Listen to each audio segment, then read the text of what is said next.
কে কে join করছিস? মারিয়া, রশ্মিতা। ওকে, তো হোমওয়ার্কটা কে কে করছিস? গুড ইভিনিং, সবাই ভালো আছিস? ওকে, রশ্মিতা, মারিয়া, সবাই ভালো? এখন কি প্র্যাকটিক্যাল ল্যাবে কি চলছে এখন?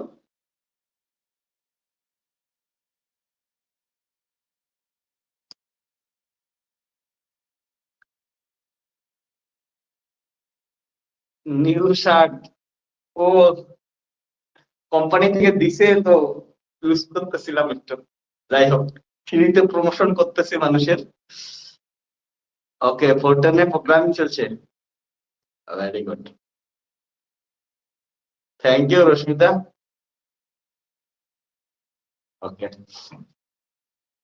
অ্যাকচুয়ালি আমার কাছে না অনেকগুলো কোম্পানি থেকে অনেকগুলো শার্ট চলে আসছে। তো তার মধ্যে এইটাতে যেহেতু পড়াই এই কোম্পানিটা ইউজ করি, বাকি কোম্পানিগুলো আর ফ্রিতে প্রমোশন কেন করব? আর অনেক কয়টা কোম্পানির যদিও পেইড প্রমোশন আসছে, এখনো রাজি হইনি। তা দেখি কি করি ওগুলা।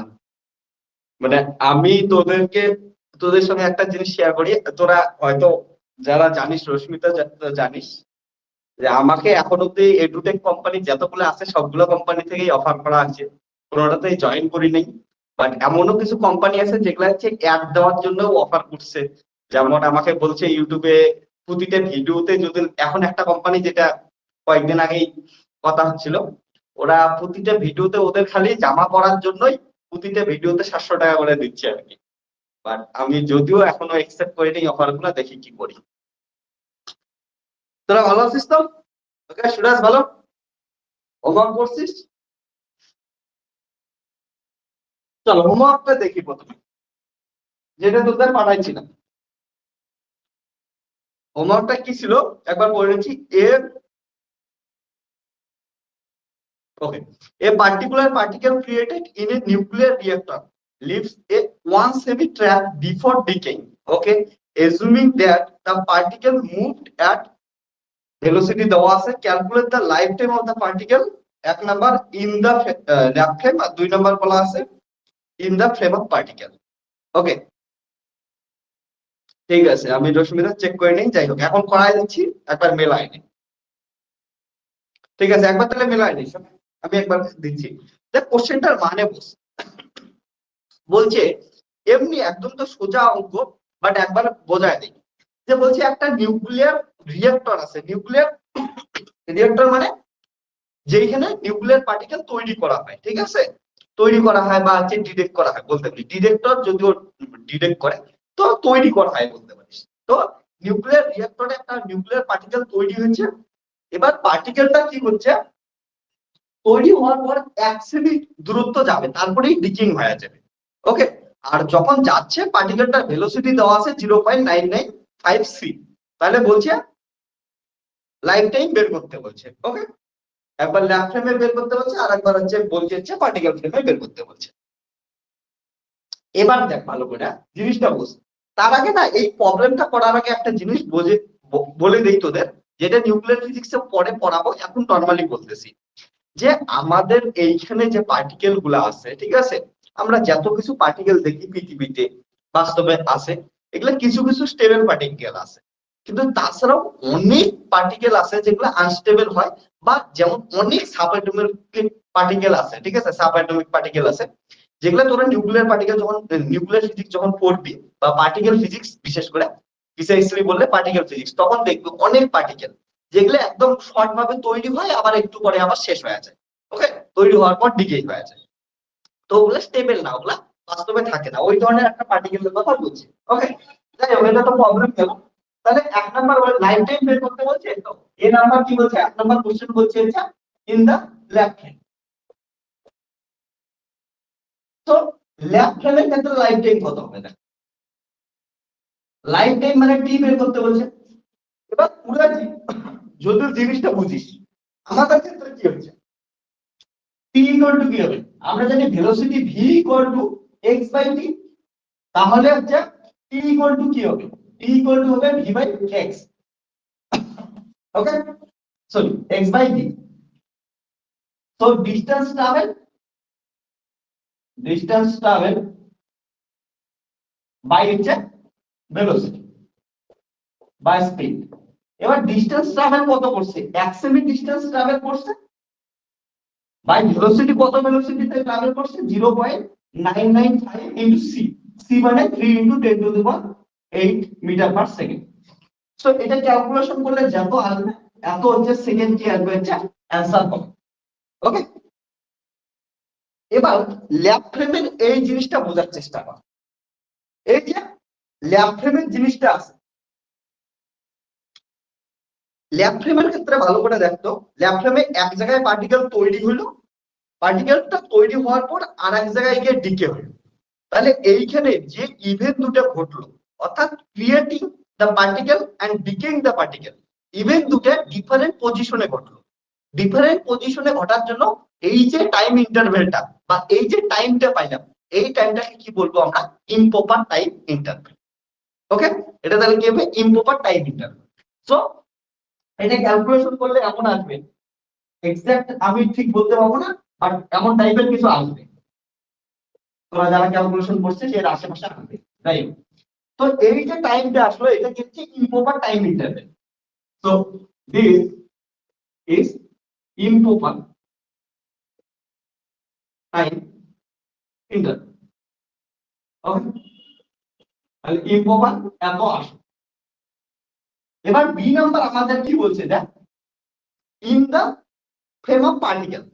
সো পার্টিকেলের ক্ষেত্রে কি হচ্ছে, পার্টিকেল দেখ ফ্রেমটা কোথায় বসাইছি, পার্টিকেলের ভিতরে।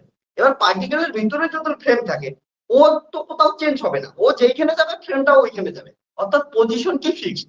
পজিশন ফিক্সড মানে আমাদের কি বের করতে লাগবে, প্রপার টাইম ইন্টারভ্যাল বের করতে হবে। ওকে, তো আমরা প্রপার টাইম ইন্টারভ্যাল বের করব। তাহলে in case of particle frame, particle frame, so আমাদের বের করতে লাগবে কি হচ্ছে প্রপার টাইম। আমরা জানি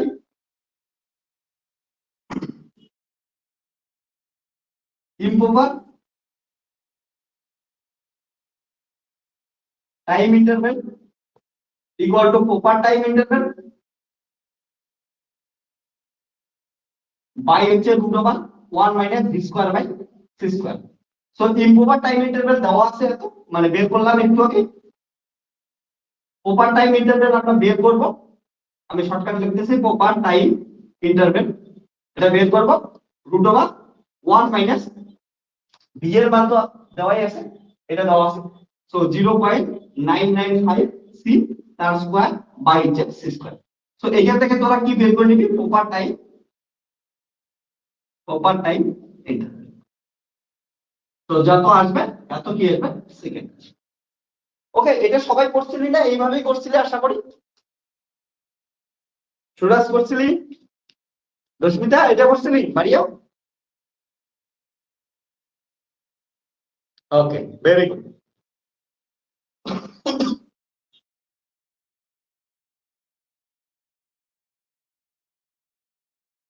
তাহলে কিছু আজকে থিওরি করি, আজকে বেশি প্রবলেম করবো না, থিওরিটা কমপ্লিট করে নেই, তারপরে অনেকগুলো প্রবলেম 2 দিন ধরে প্রবলেমই সলভ করবো। ঠিক আছে, এসটিএম এর যত প্রবলেম আছে একবারে থিওরিটা কমপ্লিট হলে সলভ করবো। সো সরি,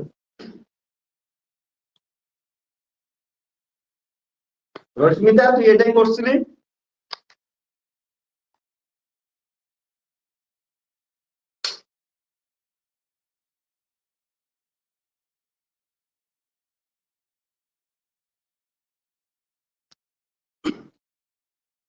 দেখ আমরা থিওরিতে কি পড়তেছিলাম, থিওরিতে আসি এখন।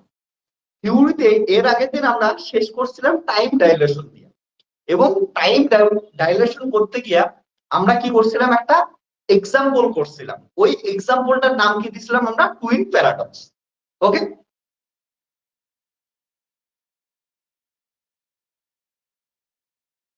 স্যার ডিসটেন্সটা মিটারে করতে হবে না?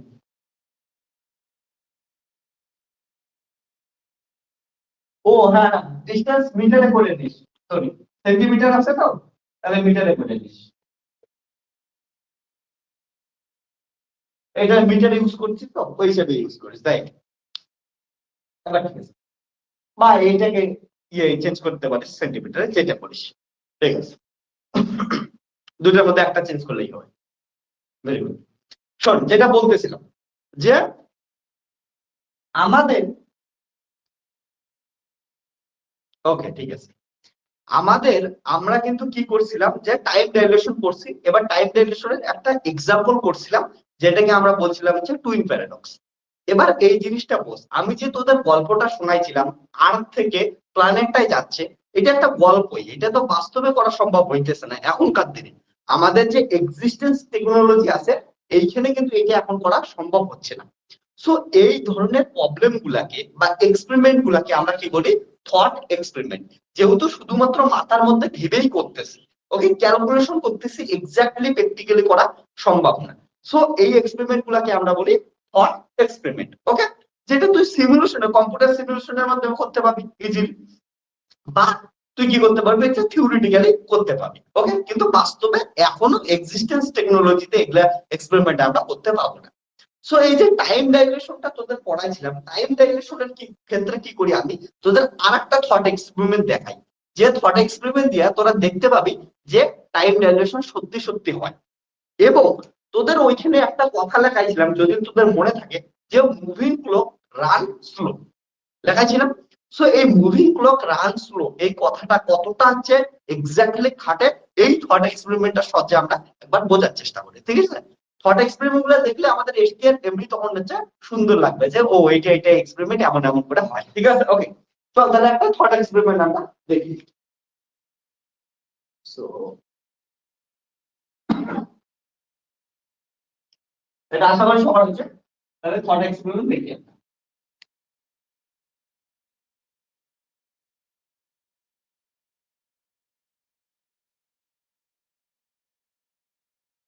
তাহলে আমি টাইম ডাইলেশনের ক্ষেত্রে একটা থট এক্সপেরিমেন্ট করতেছি, ওকে, বা এক্সাম্পল নিতেছি, তোরা যেটা যেটা বলতে পারিস।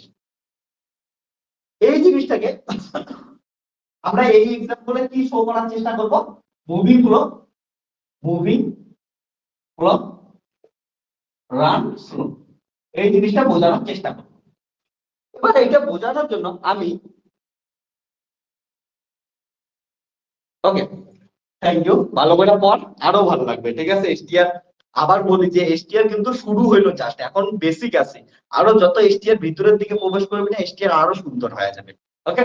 দেখ এখন আসি আমরা, দেখ মুভিং ক্লক রান স্লো এটাকে প্রুভ করার চেষ্টা করবো। এটা প্রুভ করার জন্য কি করি আমরা, দুইটা আমি ক্লক নিলাম, ওকে, ধরে আমি একটা ক্লক করছি, তোরা এটাকে ক্লক বলা ঠিক না, ওয়াচ বলি, ঠিক আছে। যাই, আমি একটা ওয়াচ করছি, তুই আর একটা ওয়াচ করছিস। এবার দুইজনের মধ্যে আমাদের একটাই ডিফারেন্স, আমি ধরে রেস্টে আছি আর তুই কি করতেছিস হচ্ছে মুভ করতেছিস, ওকে। তাহলে দুইটা আমরা ওয়াচ নিলাম, একটা ওয়াচ নিলাম ধরে এস ফ্রেমে, একটা আমি রেস্টে আছি তার জন্য আমি একটা ওয়াচ বললাম, ঠিক আছে। এটা এমন হচ্ছে ধরে ঘড়ি কাঁটা দেখাইতেছে, ওকে। এটা তিনটা বানায়, এটাকে ছোট বানায়, ওকে। সো আর একটা তুই যেটা ওয়াচ করছিস সেই ওয়াচটা কোথায় আছে, এস প্রাইম ফ্রেমে আছে। এস প্রাইমে কেন রাখলাম, কারণ আমি বললাম যে তুই মুভ করতেছিস, ওকে, তোর ওয়াচটা। সো তোর ওয়াচটার ক্ষেত্রে কি হবে, এটার ক্ষেত্রে সেম টাইমে শুরু করছিলাম, একসঙ্গে সেট করে রাখছিলাম, 12টা বাজছে সাপোজ, 12টা বাজে সব সেট করে রাখছি। তারপরে দেখি একটা টাইমের পর কি হয়, এটা কি হবে আমরা এই জিনিসটাই কি করবো হচ্ছে দেখার চেষ্টা করবো, ওকে। সো এইখানে কন্ডিশন কি, তাহলে দুইটা ওয়াচ নিলাম, একটা রেস্ট ওয়াচ আর একটা কি হচ্ছে মুভিং ওয়াচ। এবার যদি রেস্ট ওয়াচের দেখিস তাহলে কি কি হচ্ছে বোঝার চেষ্টা করি। এবার এই যে রেস্ট ওয়াচটাকে দেখার জন্য আমি কনসিডার করলাম যে একটা টিউব নিলাম, ওকে, টিউব নিলাম, টিউবটা নিলাম এমন করে বোঝার চেষ্টা করি। এগুলা বলতাম আমার থট এক্সপেরিমেন্ট, ওকে। আমি যেমন যেমন করে বলবো ওইটাই হচ্ছে সত্যি, কারণ থট এক্সপেরিমেন্ট আমি ভাবনার মধ্যে, এটা এমন না যে বাস্তবে হইতে পারবে, ওকে, ভাবনার মধ্যে থিওরিটিক্যালি সম্ভব, ওকে। সো এটা একটা নিলাম। এবার এই যে টিউবটা নিলাম, এই টিউবটার আমি দৈর্ঘ্য নিলাম কত হচ্ছে, লেন্থ দিলাম এল। এবার টিউবটার এইখানে একটা মিরর লাগাই দিলাম আমি, এই মিররটার নাম দিলাম M1, উপরে একটা মিরর দিয়ে দিলাম, এই মিররের নাম দিলাম আমি M2। এবার কি হলো দেখ, এইখান থেকে এইখানে একটা লাইট সোর্স রাইটার দিছি আমি। এবার লাইট সোর্স থেকে লাইট চারদিকে যাবে, চারদিকে যাওয়ার মধ্যে আমি আমার প্রয়োজন মতো আমি একটা লাইট নিতেছি, এইখান থেকে কোথায় যাচ্ছে, এইখানে যাচ্ছে। সো লাইট কি করলো, নিচ থেকে উপরে গেল। আবার কি হলো, লাইটটা কি করবে, উপর থেকে কোথায় আসবে, উপর থেকে এই বরাবর আবার কোথায় আসবে, নিচে আসবে। তাহলে দুইটা ইভেন্ট ঘটবে, light goes M1 to M2 and then return back M2 to M1, দুইটা ইভেন্ট ঘটবে। ঠিক আছে, ওকে। তাহলে ইভেন্ট 1 নিব আমি।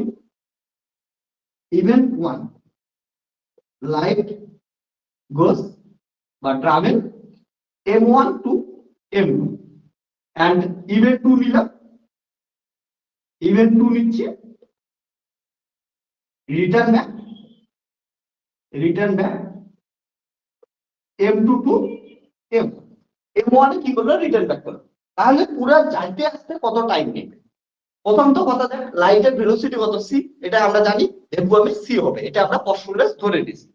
তাহলে আমি একটু আগে দেখলাম v ইকুয়াল টু কি হয়, x/t। তাহলে আমাদের টাইম লাগবে, okay. Time taken by the light, okay.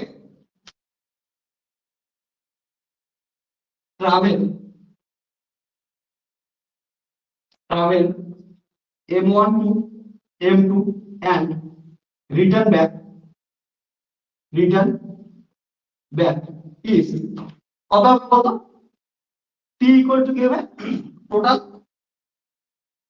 Total distance by হচ্ছে কি হবে, t equal to distance by velocity. এবার টোটাল ডিসটেন্স কত যাবে, এখান থেকে একবার l গেল, আবার l ফিরে আসলো, তাহলে টোটাল ডিসটেন্স হলো 2l বাই এই যে ভেলোসিটি, এটা লাইটের ভেলোসিটি কত আমরা জানি, c। এটা হলো পুরো একটা জিনিস আসলে, ওকে। এবার এই ঘটনাটা তুই কোথায় থেকে দেখলি, এক্সপ্রেম থেকে দেখলি, রেস্টে আছে। সো এটাকে কি বলবি তুই, প্রপার টাইম ইন্টারভ্যাল। আর প্রপার টাইম ইন্টারভ্যাল কি আমি দিলাম ডেল্টা টি নাম দিলাম, ওকে। এটা তাহলে কি হলো, প্রপার টাইম ইন্টারভ্যাল। তো এটা কি হলো, প্রপার টাইম ইন্টারভ্যাল। কারণটা বলে, কারণটা পজিশন কি সেম পজিশনে ঘটনাটা ঘটতেছে। এবার তুই ভালো করে দেখ, যে ক্লকটা মুভ করতেছে এটার ক্ষেত্রে কি হচ্ছে, ভালো করে দেখতাম। তুই ধরে নে এইখানে বসে আছিস, অবজারভার। এই জিনিসটা ভালো করে বোঝার চেষ্টা কর, কেউ লেখিস না। এখানে বসে তুই দেখতেছিস ঘটনা। এইখানে যখন দেখবি এই ফ্রেমটা, এস প্রাইম ফ্রেমটা কেমন করে মুভ করতেছে বলতো, পজিটিভ এক্স অ্যাক্সিসে মুভ করতেছে, পজিটিভ এক্স অ্যাক্সিসে মুভ করতেছে। এবার যদি পজিটিভ এক্স অ্যাক্সিসে মুভ করে, তোর এই যে ফ্রেমে যে ঘড়িগুলো ছিল, এই ঘড়িগুলোকে কি মনে হবে বলতো, পিছনের দিকে যাবে না। যেমন গাড়িতে কি হয়, আমরা গাড়ি সামনের দিকে গেলে রাস্তার পাশে থাকা গাছগুলো কোন দিকে যায়, পিছনে যায়। ঠিক তেমনই আমাদের এইখানে বসে যদি এই দিকে যাই, এগুলাকে কি মনে হবে, এগুলা পিছনের দিকে যাচ্ছে। সো কি হবে, এবার ভালো করে পুরো ঘটনা এবার বোঝার চেষ্টা করি, ওকে। সো এস প্রাইম ফ্রেম থেকে যদি আমরা দেখার চেষ্টা করি জিনিসটাকে, ওকে। এটা তাহলে এস ফ্রেম থেকে দেখলাম, ওকে। এবার যখন পুরো জিনিসটাকে এস প্রাইম ফ্রেম থেকে দেখার চেষ্টা করি, বোঝার চেষ্টা করি। প্রথমে অবস্থায় কি ছিল, এটাই ছিল, ভালো করে প্রথম অবস্থায়টা এটাই ছিল, M2 M1। লাইটটা কেমন করে যাচ্ছিল, এইখান থেকে এইখানে যাচ্ছিল, আবার রিটার্ন ব্যাক এটা আসতেছিল এস প্রাইমের ক্ষেত্রে। কিন্তু এস প্রাইমের ক্ষেত্রে ভাব, যতক্ষণে এইটা এইদিকে সরে গেছে ততক্ষণে এই টিউবটা কোন দিকে, এইদিকে সরা শুরু করছে। তার মানে কি হচ্ছে, না লাইটটা এখান থেকে বের হওয়া শুরু করছে, লাইট এখানে বের হচ্ছে, বের হওয়ার সঙ্গে সঙ্গে টিউবটা এইদিকে চলে আসছে। তাহলে লাইটটা যদি M2 তে আঘাত করতে লাগে, তাহলে লাইটটাকে টিউবটা যদি এইখানে চলে আসে, লাইটটাকে অ্যাকচুয়ালি এমন করে আসতে লাগবে না M2, কারণটা এখান থেকে শুরু হইলো, তোর মনে হবে এই ফ্রেমটা পিছাচ্ছে। তার মানে কি হবে, এখান থেকে সোর্স লাইট বের হলো, লাইট বের হওয়ার সঙ্গে সঙ্গে এটা সরে গেল, তাহলে এইটার লাইট ধীরে ধীরে কোথায় আসতে লাগবে, এই দিকে আসতে লাগবে। তাহলে একটু টাইম পর এই যে টিউবটা দিছিলাম, এই টিউবটা কোথায় চলে আসলো আমাদের, এইখানে চলে আসলো। সেম টিউবটা এখানে শিফট হয়ে আসবে। ওকে, তাহলে এক্স্যাক্টলি M2 টা কোথায় আসলো, এখানে আসলো। তাহলে এই লাইটকে আমাদের কোথায় যায়, কোথায় আসতে লাগবে, এই লাইটটাকে এইখানে পৌঁছে দিলাম। ওকে, ক্লিয়ার আছে? এবার এটা যদি এইখান থেকে লাইটটা এইখানে যাইতে যদি টাইম নেয় T1 টাইম নিল, ওকে, তাহলে টাইম কত নিল, সাপোজ ধরলাম আমি T1 টাইম নিল, তাহলে এটার ভেলোসিটি কত, v। তাহলে এইটা কতটা ডিসটেন্স নেবে, এটা থেকে এইটার ডিসটেন্স কত হবে, v T1 ডিসটেন্স হবে। ক্লিয়ার আছে? ভেলোসিটি v আছে, তাহলে সোজাসুজি ডিসটেন্স কত হবে, v T1। অর্থাৎ টাইম এইখান থেকে এইখানে লাইট যেতে টাইম নিছে কত, T1 টাইম নিছে। এবার যদি দেখিস এই লেনটা কত, এটা আমরা নিছিলাম l, তাহলে এটা l, তো এটা l, এটা হচ্ছে অতিভুজ, তাহলে লম্ব জানি ভূমি জানি, অতিভুজ ইজিলি পাবো। তাহলে কি হবে, এটা অতিভুজ লম্ব স্কয়ার প্লাস রুট ওভার লম্ব স্কয়ার প্লাস ভূমি স্কয়ার। ওকে, এটা পাইলাম আমরা অতিভুজ। এই জিনিসটা ভালো করে বুঝতে, তাহলে কি হবে, let when we see the event we see from S prime plane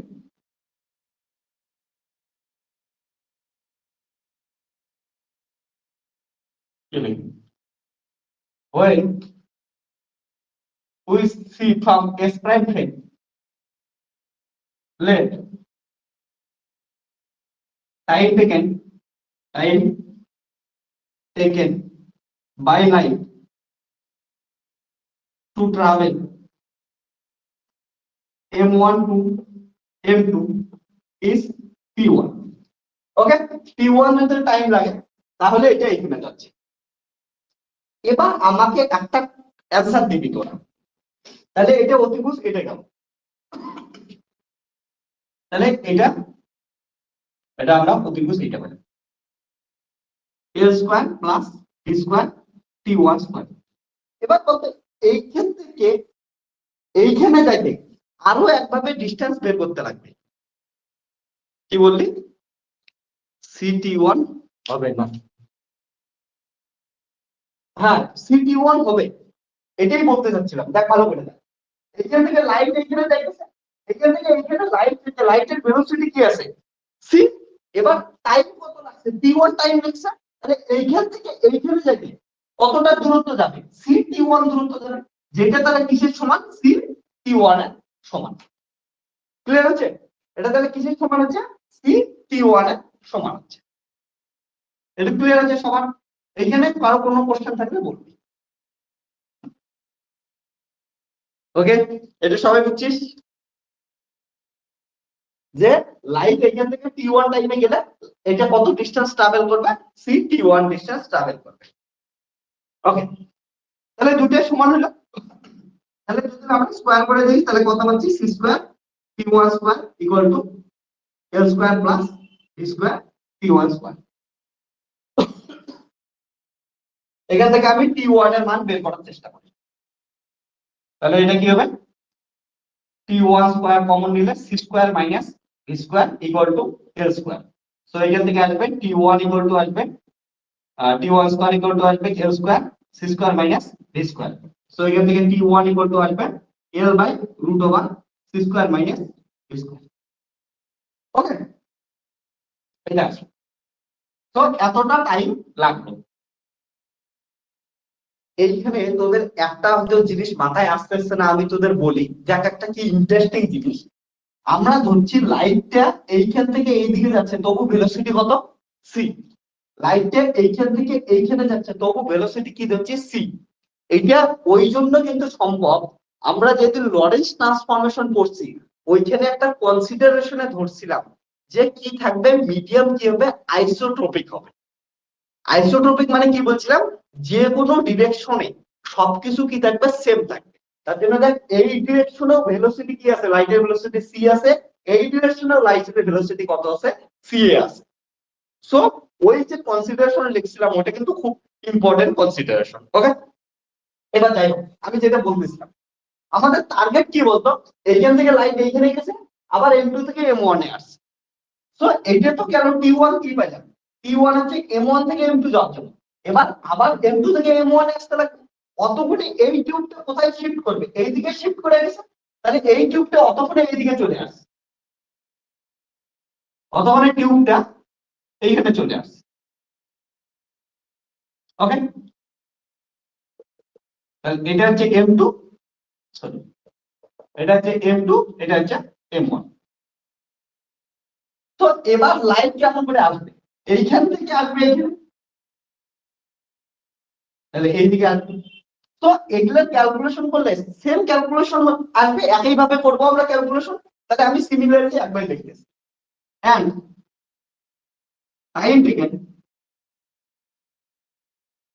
time taken by light return back M2 to M1 এখানে লিখতেছি is T2 equal to কত হবে, এটা L by root over c square minus b square, একই সমস্ত কিছু একই আসবে। So total time taken by light, okay, to travel M1 to M2 and return back is as seen from s prime frame। ওকে, তাহলে কি হবে, delta T prime equal to কত হবে, T1 প্লাস T2, তাহলে যদি দুটোই যোগ করে দেই 2L by root over c square minus b square, এটা হবে। এবার এখান থেকে একটা জিনিস কমন নাও যায়, 2L বাই এখান থেকে c স্কয়ার কমন নেই, তাহলে কি হবে, বাইরে c আসবে root over 1 minus b square by c square. এবার দেখো 2L বাই c মানে কি, ভালো করে দেখ, 2L by c, 2L by c মানে কি ছিল, ডেল্টা টি। তাহলে এটা কি আসলে দেখো, delta T by root over 1 minus B square by C square, আর এটা কি লিখছে, ডেল্টা টি প্রাইম। দেখো এইখানে ইভেন্ট দুটো আলাদা আলাদা জায়গায় ঘটছে, তার জন্য এটা কি বলবো, ইম্প্রপার টাইম, আর এটা কি হচ্ছে, প্রপার টাইম। ওকে, তাহলে কি আসলে improper time interval equal to কি আসলে proper time interval by root over 1 minus B square by C square. এটাই এর আগের দিন করছি কি করিনি, করছি আমরা। তার মানে আমাদের এই এক্সপেরিমেন্ট থেকেও প্রুভ হইলো যে ইম্প্রপার টাইম ইন্টারভ্যাল কি বেশি হয়। এইখানে কেমন করে বুঝতে পারি, এটা গামা দেওয়া আছে, এটা অ্যাকচুয়ালি কি delta T prime equal to gamma into delta T, so gamma greater than 1, therefore আমরা কি বলতে পারি, delta T prime greater than equal to delta T. অর্থাৎ তুই যদি দেখিস যে মুভিং ফ্রেম যেটা চলতেছে, মুভিং ফ্রেমের ঘড়িটা কি করতেছে, স্লো চলতেছে। ওকে, কেন স্লো চলতেছে, এদের টাইম ইন্টারভ্যালটা বেশি, মুভিং ফ্রেমে টাইম ইন্টারভ্যাল বেশি, মানে হচ্ছে ঘড়ি কি করতেছে, স্লো চলতেছে। এবার যদি একটু সুন্দর করে তোরা ছবিটা দেখিস, আমি ইচ্ছা করে দেখ ছবিটা কেমন করে আর্ট করছি, এইখানে 3টে বাজায় দিছি আর এইখানে 3টে দিয়ে কম বাজায় দিছি, ঠিক আছে, এটা হচ্ছে পুরো ঘটনাটা হইল। ওকে, এবার দেখ কেউ না বুঝলে বলিস। ওকে, রশ্মিতা, ওকে, পুরো ঘটনাটা একবার সামারি করে দিচ্ছি। পুরো ঘটনাটা এমন যে কি আছে, আমরা দেখতে চাই যে ঘড়ি দুইটা ফ্রেমে যদি রাখি, একটা রেস্ট ফ্রেমে রাখি আর একবার যদি একটা মুভিং ফ্রেমে রাখি, তাহলে ঘড়িগুলোর সময় কেমন করে চলবে। ওকে, এইটা আমরা দেখার জন্য একটা থট এক্সপেরিমেন্ট করতেছি।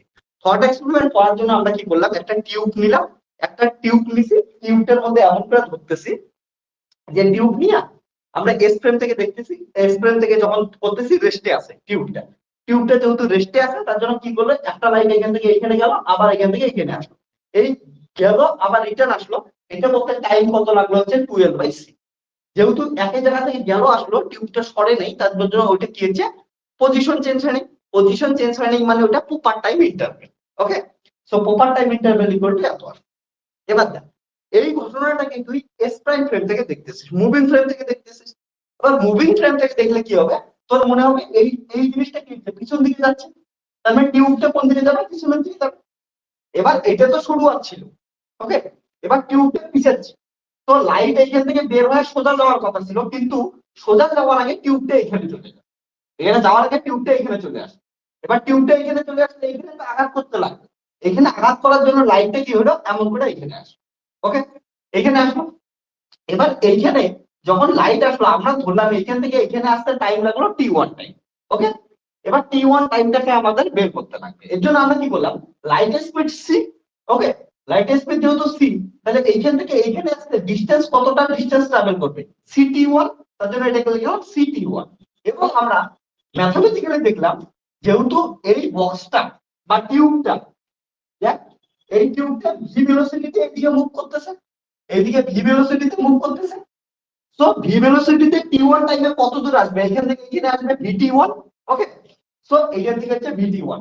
এইভাবে কি করলাম, এটা ক্যালকুলেশন করে নিলাম, ক্যালকুলেশন করে ওখান থেকে T1 এর মান বের করলাম, ওকে। তাহলে T1 কি হলো, এইখান থেকে এইখানে যাইতে টাইম লাগবে। এবার যেহেতু এইখানে কি করছি, গেছে প্লাস আসছে, তাহলে এইখানেও কি যাবে প্লাস আসবে। এবার আসার সময় দিয়েছে এই টিউবটা অতক্ষণে এখানে চলে আসছে, এই টিউবটা যেহেতু এখানে চলে আসছে, তার জন্য এবার কি হচ্ছে, এইখান থেকে লাইনটা কোথায় আসতে লাগবে, এখানে আসতে M1 আসতে লাগবে, M1 সরে এখানে আসছে, তার জন্য এদিকে আসবে। এবার এইখানে আসতেও সেম টাইম লাগবে, তার জন্য আমরা লিখলাম T2 সেম টাইম। এবার টোটাল টাইম কি হবে, দুটোর যোগফল কি করলাম আমরা, যোগ করে দিলাম, এবং যোগ করে দেখলাম এটা রিলেশন। এবং রিলেশন পাওয়ার পর দেখলাম যে মুভিং যে ফ্রেমটা নিছিলাম, মুভিং ফ্রেমের টাইম ইন্টারভ্যাল বড় আসতেছে, আর রেস্ট ফ্রেমের টাইম ইন্টারভ্যাল কি আসতেছে, ছোট আসতেছে। এবার মুভিং ফ্রেমের টাইম ইন্টারভ্যাল যদি বড় আসে, বেশি হয়, তারপর ঘড়িতে কি চলবে, স্লো চলবে, স্বাভাবিক জিনিস। যার ইন্টারভ্যাল বেশি, একটা ঘটনা ঘটার জন্য যদি বেশি ইন্টারভ্যাল নিচ্ছে, তারপরে ঘড়ি কি করতেছে, স্লো চলতেছে, ওকে। তার জন্য আমরা বলতে পারি মুভিং ক্লক রান স্লো। তাহলে এটা কি হয়ে গেল, এটাই হয়, ওকে। এবার কোনো কোশ্চেন থাকলে বলিস।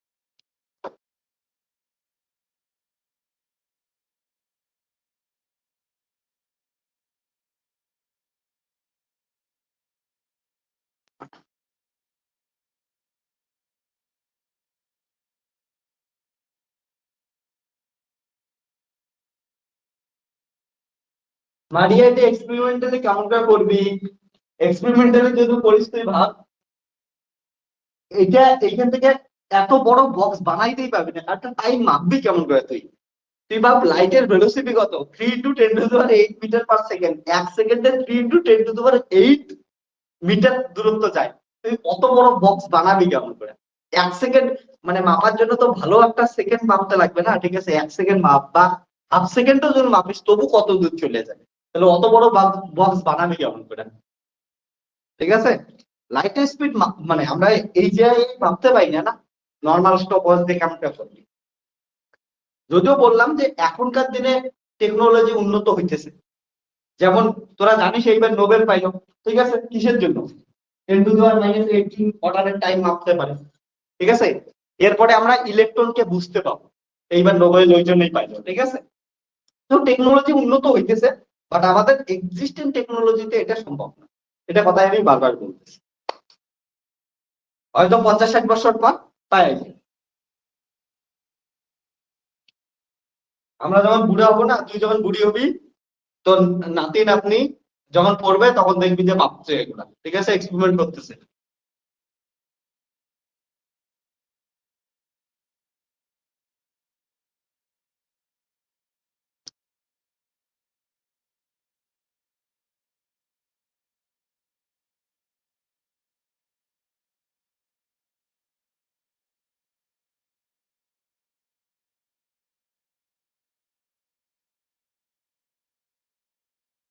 মারিয়া, নাতি নাতি দেখবি তুই?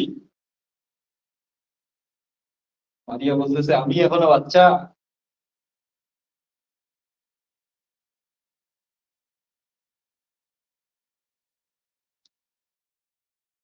লেখা হইলে বলবি, হ্যাঁ, যখন লেখা হবে।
ইন্টারস্টেলার দেখছিস? Very good.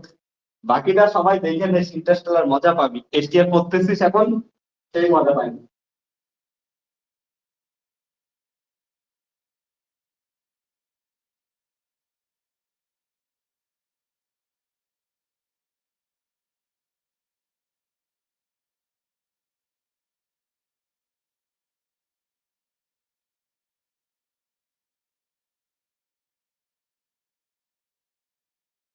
One hour record তো 7 ইয়ার্স, ওইটা কিন্তু গ্র্যাভিটির জন্য হয় সুরাজ, বুঝছিস?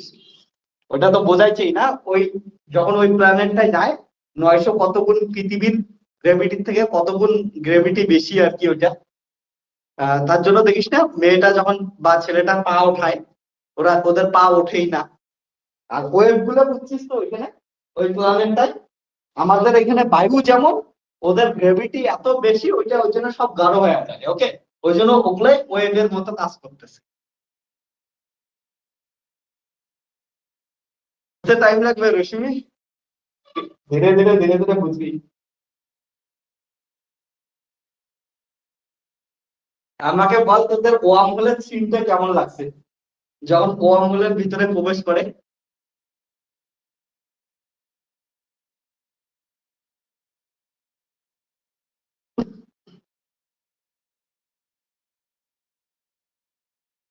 ওটা অ্যাকচুয়ালি 4 ডাইমেনশনাল স্পেস।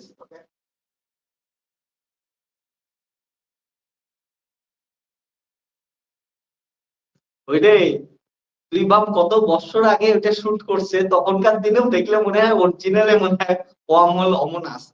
তবে তোদের একটা জিনিস বলে রাখি, ওয়ার্ম হোল কিন্তু আমরা থিওরিটিক্যালি আবিষ্কার হয়ে গেছে, ওকে, কিন্তু এক্সপেরিমেন্টালি কিন্তু ওয়ার্ম হোলের এখনো আমরা কনসেপ্ট খুঁজে পাইনি, মানে রিয়েলিটির কথা বললাম। বাট এমন করে দেখাইছে সিনেমাতে, দেখলে মনে হয় যে ইয়েস এটাই ওয়ার্ম হোল, ঠিক আছে। আর একটা তোদের জিনিস বলি, যে ওয়ার্ম হোল না, আমাদের কিন্তু এই ওয়ার্ম হোল বা হচ্ছে ব্ল্যাক হোল এগুলা বের করার প্রতি ইন্ডিয়ান কিন্তু একজন সায়েন্টিস্টের খুবই ইম্পর্টেন্ট গুরুত্বপূর্ণ ভূমিকা আছে, যেটাকে আমরা হয়তো ইন্ডিয়ার মধ্যে এত পাত্তাই দেই না। যে সায়েন্টিস্টটাকে, তিনি ছিলেন হচ্ছে রামানুজন। তো রামানুজনের ভাব কত বছর আগেই ও ম্যাথামেটিক্যালি সব কিন্তু ডিরাইভ করে গেছিল, কিন্তু আমরা এমন ভারতীয় যে রামানুজনকে কোনোদিন পাত্তাই দিলাম না তেমন করে, ঠিক আছে।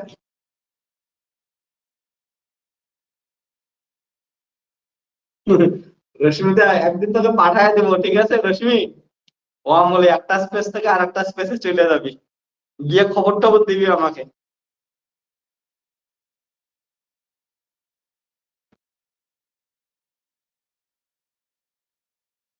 দেখা আছে এটা সবার।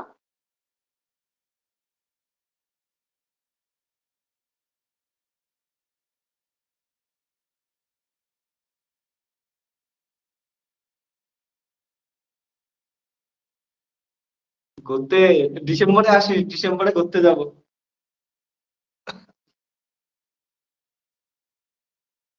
ওকে, যাই হোক, লেখা হইলে এবার আমরা পরে ইয়ে যাই।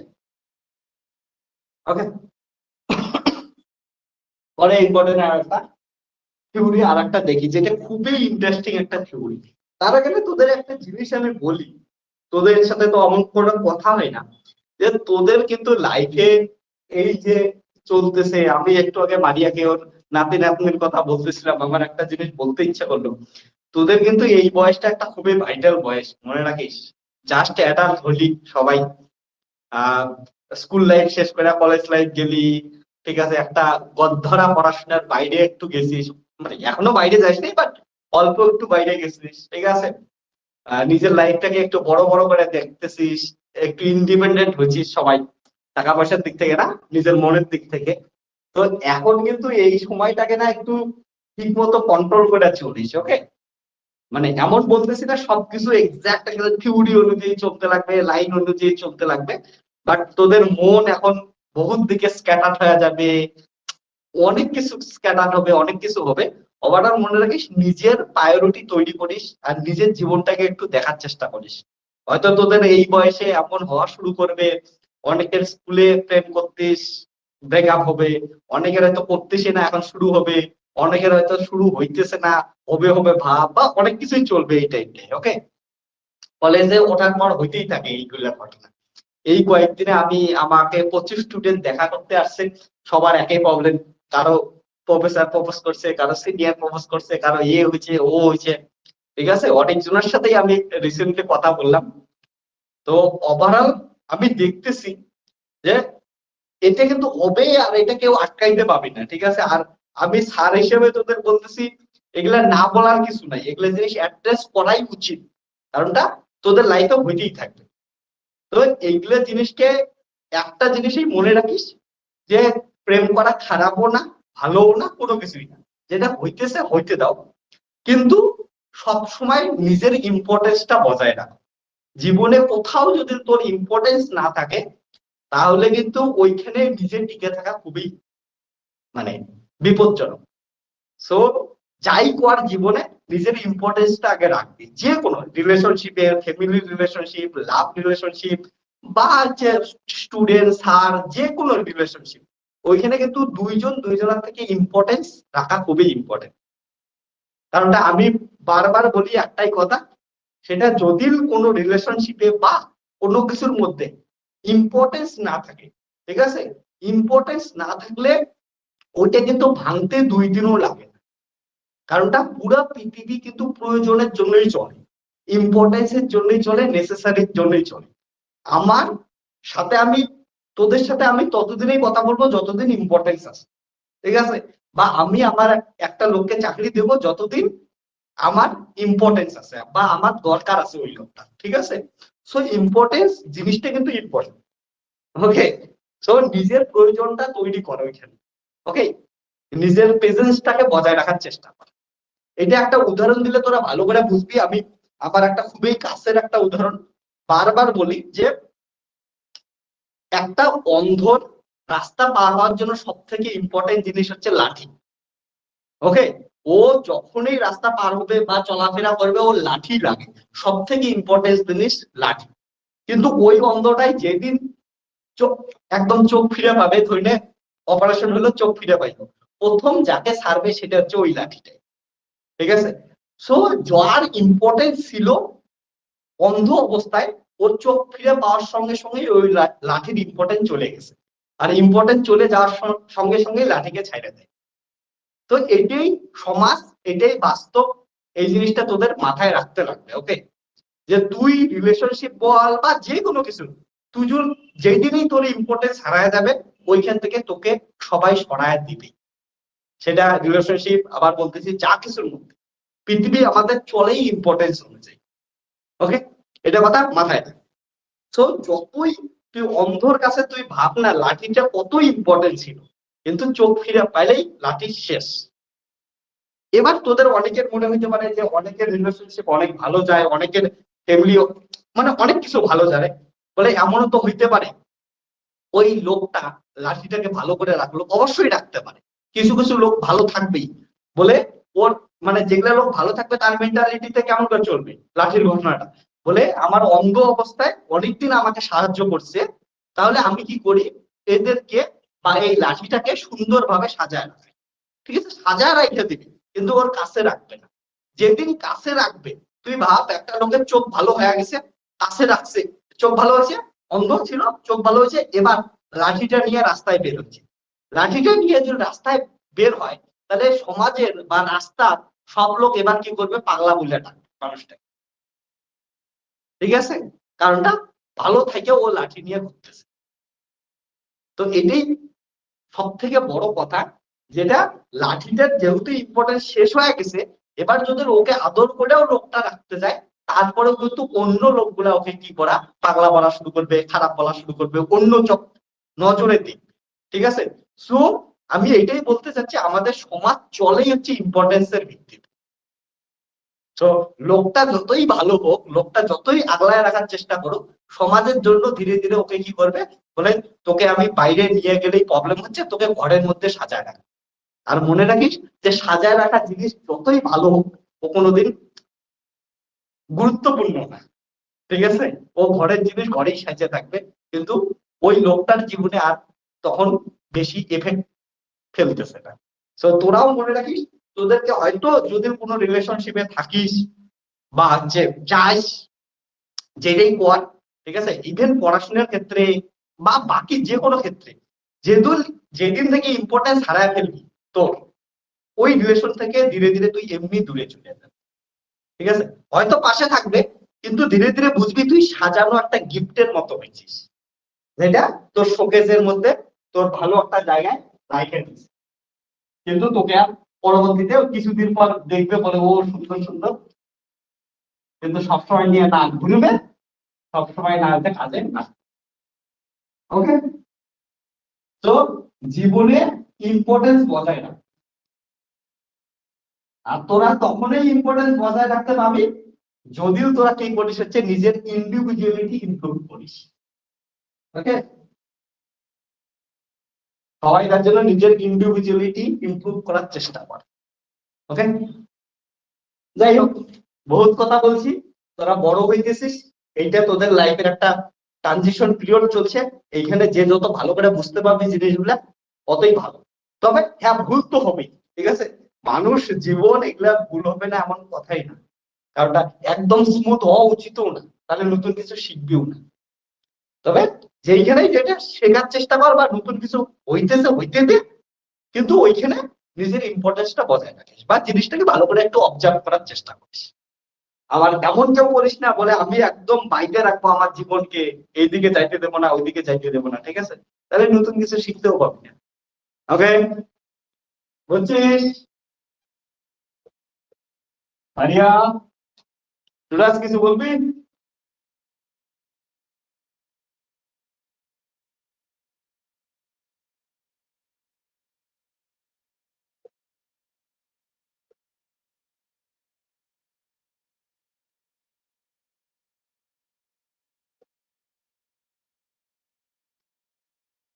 ওকে, এবার আমরা একটা জিনিস করবো, এই জিনিসটা বোঝার চেষ্টা করবো, রিলেটিভিটি অফ সাইমেলটেনিটি। পুরো জিনিসটা ভালো করে একটু বোঝার চেষ্টা করো। রিলেটিভিটি অফ সাইমেলটেনিটি কি জিনিস? সাইমেলটেনিয়াস কথা থেকে সাইমেলটেনিটি আসছে, আর রিলেটিভ থেকে হচ্ছে রিলেটিভিটি আসছে। রিলেটিভ মানে কি? ডিপেন্ডেন্ট, মনে রাখিস যে রিলেটিভ মানে ডিপেন্ডেন্ট। ওকে, মানে ডিপেন্ড করে একটা একটার উপর, রিলেট। ওকে, রিলেটিভ। আর একটা হচ্ছে সাইমেলটেনিটি বা সাইমেলটেনিয়াস। সাইমেলটেনিয়াস মানে সবাই জানিস, সাইমেলটেনিয়াস মানে হচ্ছে যে একই সঙ্গে দুইটা ঘটনা ঘটবে।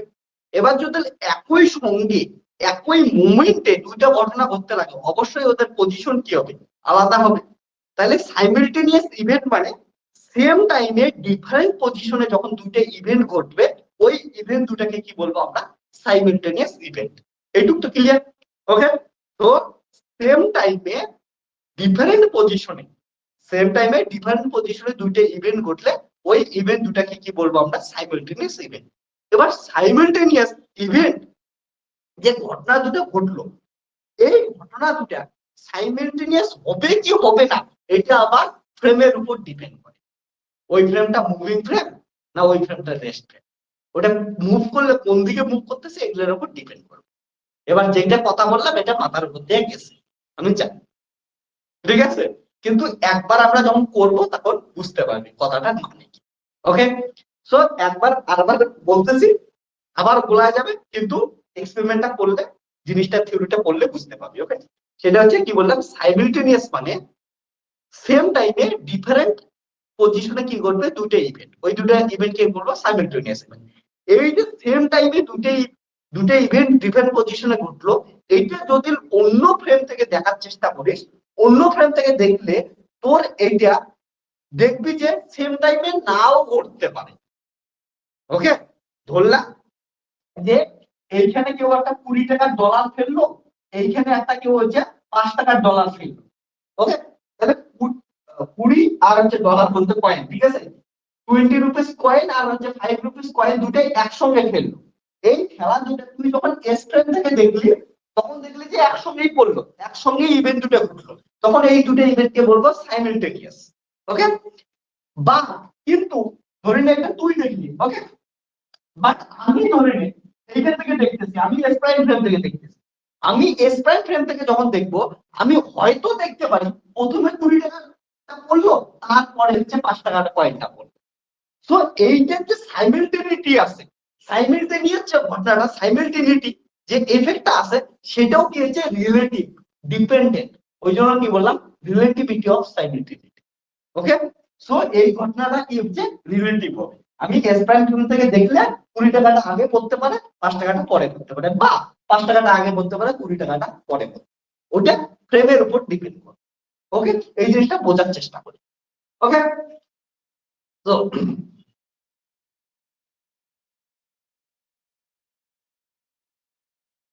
when two events are happening at same time but in different positions, then the events are called simultaneous.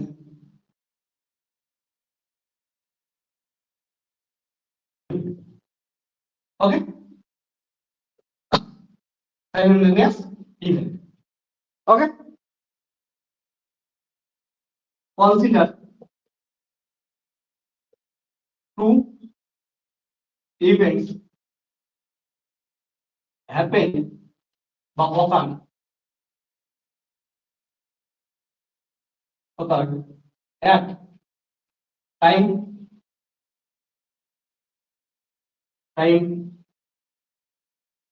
t and different positions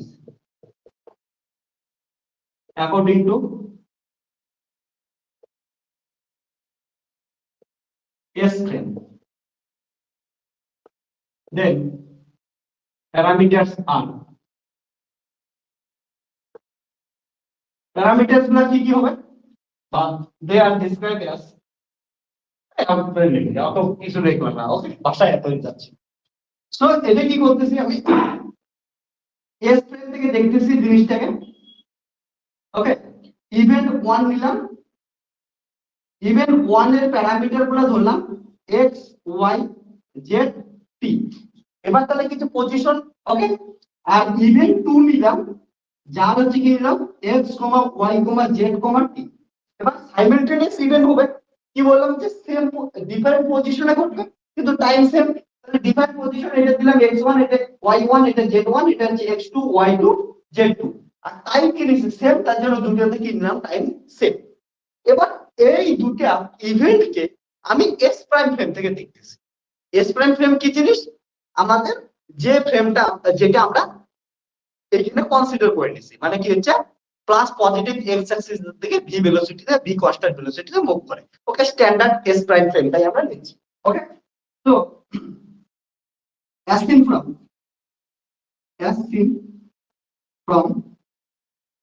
S prime frame, তাহলে ইভেন্ট দুটোকে যদি আমরা এস প্রাইম ফ্রেম থেকে দেখি তখন ইভেন্ট দুটোর টাইম কি কি হবে দেখি তো আমরা।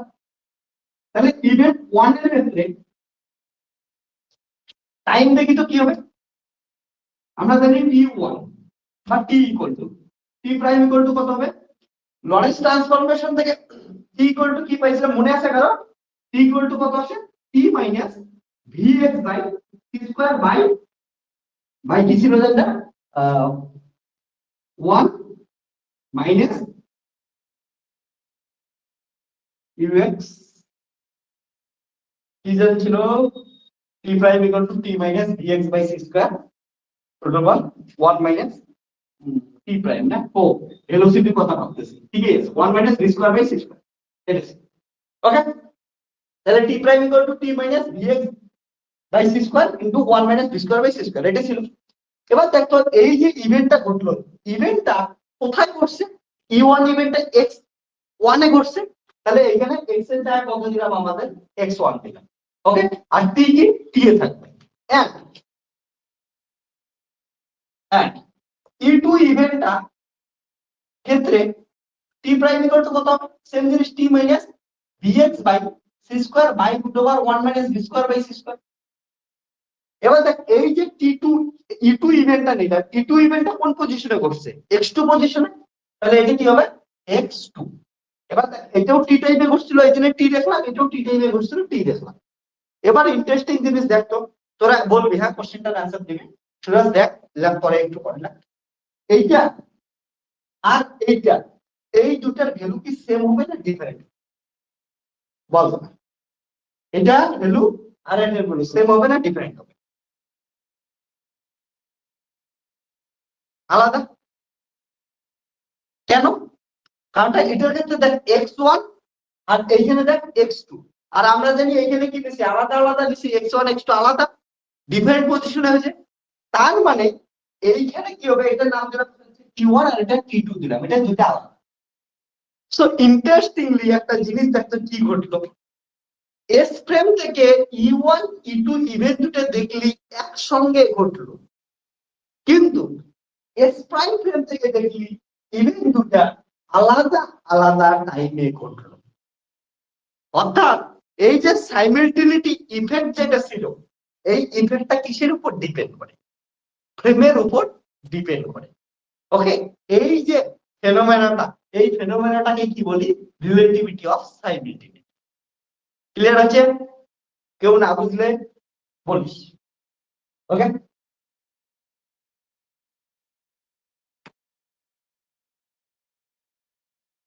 সো কি হলো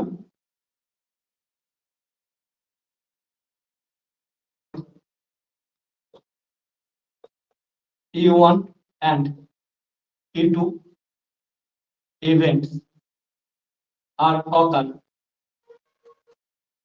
at different time as seen from S prime frame. Although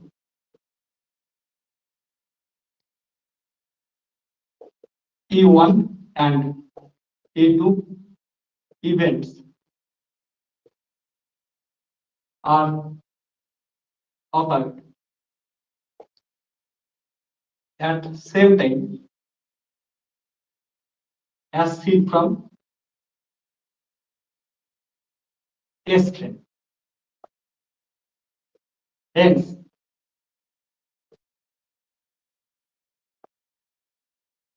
simultaneity is effect is depend on frame, depend on observing frame.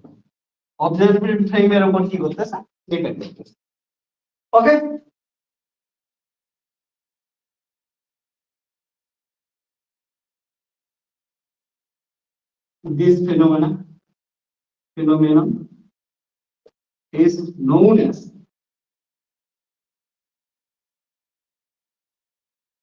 this phenomenon is known as relativity of simultaneity.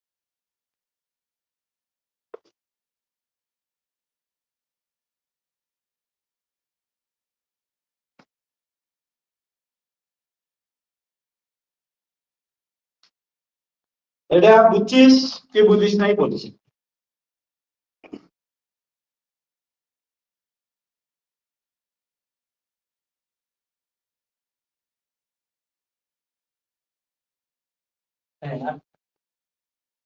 time difference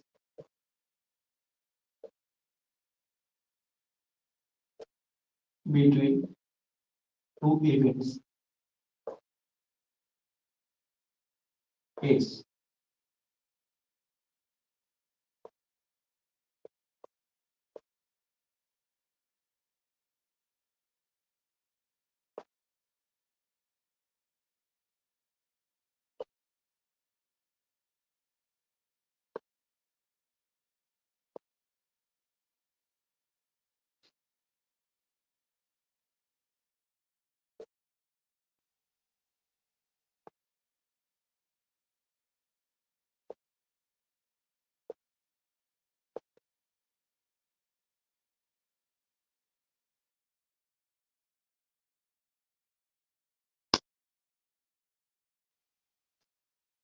এটুকু লেগে তাহলে দেখ S prime frame থেকে দেখলে ওই যে event দুটো ঘটলো যে ইভেন্ট দুটো সেম টাইমে ঘটতেছিল এস ফ্রেমে ওই ইভেন্ট দুটোর মধ্যে টাইমের ডিফারেন্স কত আসবে এত আসবে ওকে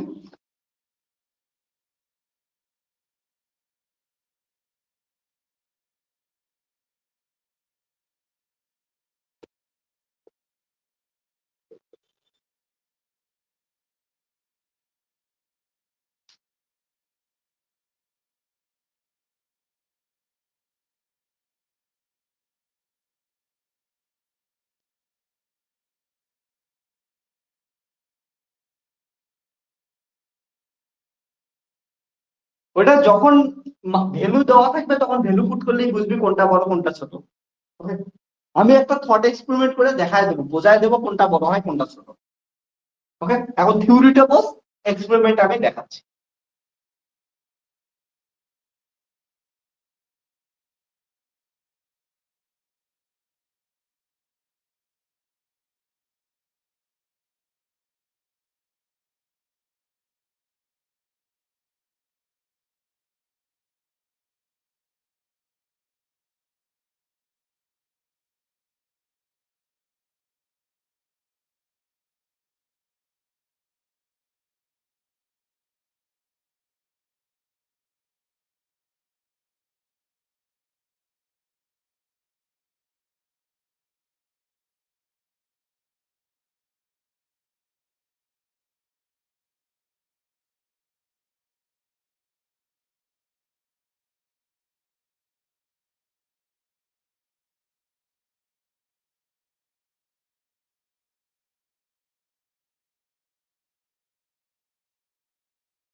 বল প্রবলেম কি?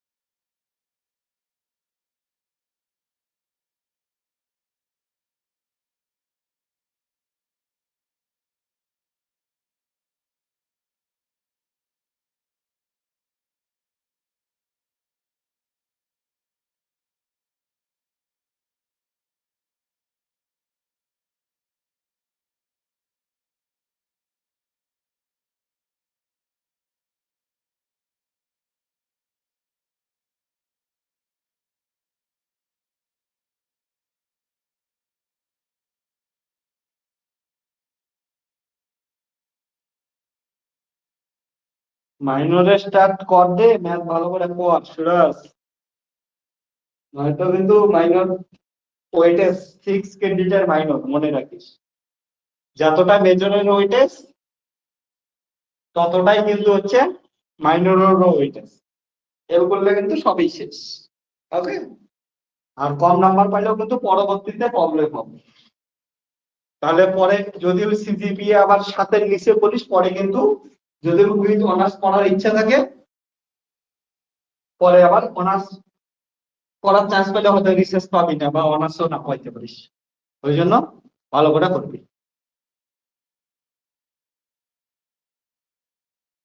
নাম্বার তো অ্যাড হবে, ওটাই। এখনকার দিনে তোদের যতগুলা আছে, ঠিক আছে, সবগুলাই অ্যাড হবে। তুই তোদের ভিসি, ঠিক আছে, এসি, যার যেটা নাম হচ্ছে মাল্টিডিসিপ্লিনারি কোর্স, ওকে, হ্যাঁ, সবগুলা সাবজেক্টেই অ্যাড হবে। তোদের multidisciplinary course, skill enhancement course, ability enhancement course, core course, ঠিক আছে, মেজর মাইনর যেটাকে বলতেছিস, ঠিক আছে। আর একটা কি আছে রে, major minor, ability enhancement, multidisciplinary course, skill enhancement, আর একটা কি আছে না, স্কিল এবিলিটি, হ্যাঁ, ভ্যালুয়েটেড কোর্স। তো সবগুলাই কিন্তু অ্যাড হবে। যদিও বাকিগুলোর ওয়েটেজ কম আছে, ওগুলার ক্রেডিট কম আছে, ওগুলো একটু কম নাম্বার পেলে এত এফেক্ট করবে না রেজাল্টে।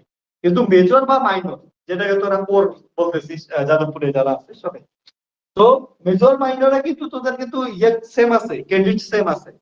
তো ওইখানে কিন্তু তোরা যদি খারাপ করিস তাহলে কিন্তু ওভারঅল রেজাল্টে প্রচুর খারাপ ইম্প্যাক্ট পড়বে।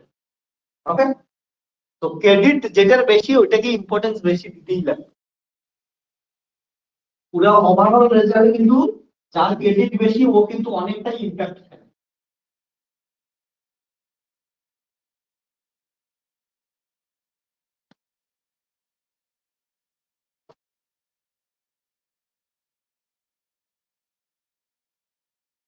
আমার এই ক্রেডিটের জিনিসে লাইফে একটা টাইমে আমার এই জন্য প্রচুর নাম্বার কম চলে আসছিল, ঠিক আছে। আমি যখন মাস্টার্স এর ফার্স্ট ইয়ারে, বেশি ক্রেডিটের কোর্স ছিল, ঠিক আছে, মেবি 6 ক্রেডিটের কোর্স ছিল, হ্যাঁ, প্র্যাকটিক্যাল, ওইখানে আমার ইন্টার ভাইবা খারাপ হয়ে গেছিল। আর হচ্ছে পরে ওই কোর্সটায় 6 ক্রেডিটের কোর্সে নাম্বার কম আসছে, অন্যগুলাই যেগুলো 3 ক্রেডিট ছিল, 2 ক্রেডিট ছিল, ওগুলাই আমার ভালো নাম্বার চলে আসছিল। কিন্তু 6 ক্রেডিটের কোর্সে নাম্বার না আসার জন্য আমার কিন্তু খুবই রেজাল্ট খারাপ হয়েছিল। ওকে, পরবর্তীতে যদিও বহুত ভালো কিছু হয়ে গেছে। প্রথম সেমিস্টার বললাম যে খুবই খারাপ হচ্ছিল, আর এটা 6 ক্রেডিটের কোর্স আমি খারাপ করে ফেলছি।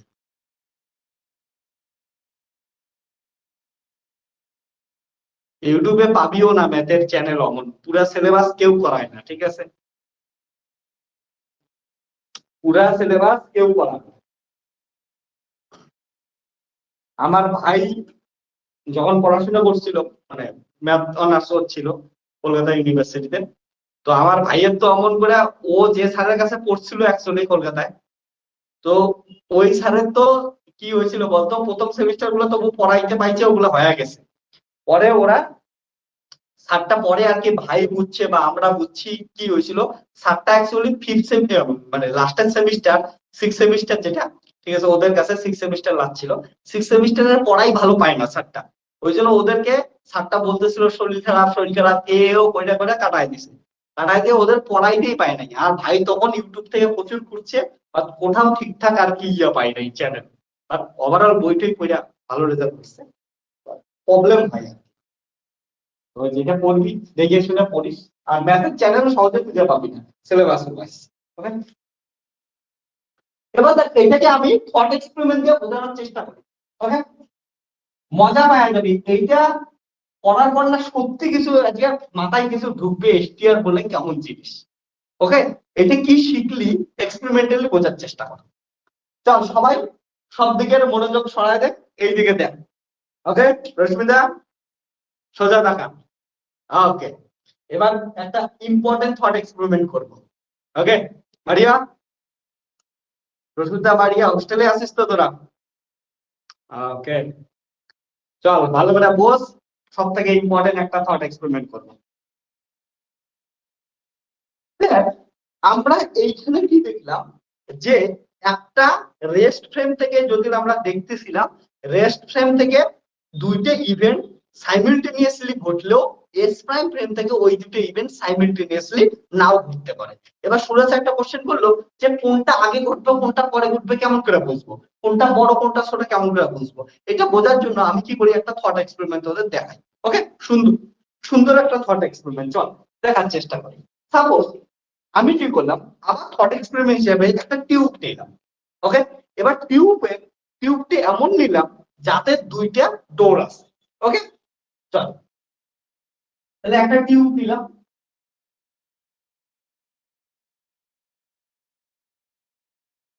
এস প্রাইম থেকে দেখতেছি, এস প্রাইম কেউ এটা লেখিস না, একটু ভালো করে বস, লেখার টাইম দেবো আমি। এস প্রাইম থেকে দেখতেছিস একটা এখানে কি আছে, যে টিউব আছে, তো রেস্টে আছে। এবার টিউবটা আবার বলতেছি এটা কিন্তু থট এক্সপেরিমেন্ট। ওকে, যেমন বলতেছি আমরা এখানে এইটা একটা দরজা নিলাম, সাপোজ D1, এটা একটা দরজা নিলাম আমি D2, ডোর নিলাম। ওকে, এবং এইটা একদম ঠিক এক্স্যাক্টলি মাঝখানে কি করলাম, আমি একটা যে সোর্স নিলাম। ওকে, লাইট সোর্স নিলাম, ওইখান থেকে লাইট উৎপন্ন হয়। বা উল্টা পাশে বলি জিনিসটা আরো বুঝতে সুবিধা হবে, একটা মাঝখানে একটা বাল্ব আছে, লাইট সোর্স আছে। ওকে, এমন করে মাঝখানে আছে, এর সমান দূরত্বে একটা কি নিলাম হচ্ছে, এইদিকে যতটা নিলাম এইদিকে অতটা দূরে একটা টিউব নিলাম। এবার টিউবের এইদিকে একটা ডোর আছে, এইদিকে একটা ডোর আছে। সো লেফট সাইডে আর রাইট সাইডে দুটো ডোর আছে। এটাকে লেফট সাইড, এটা লেফট সাইড না রে? ঠিক বলতেছি তো? হ্যাঁ, এটা হচ্ছে লেফট সাইড, এটা হচ্ছে রাইট সাইড। ওকে, তো এবার দেখ একদম এক্স্যাক্টলি যদি মাঝখানে থাকে আমাদের বারটা, তাহলে এইখান থেকে যে লাইট বের হবে, লাইট কি জানি আমরা চারদিকে বের হবে।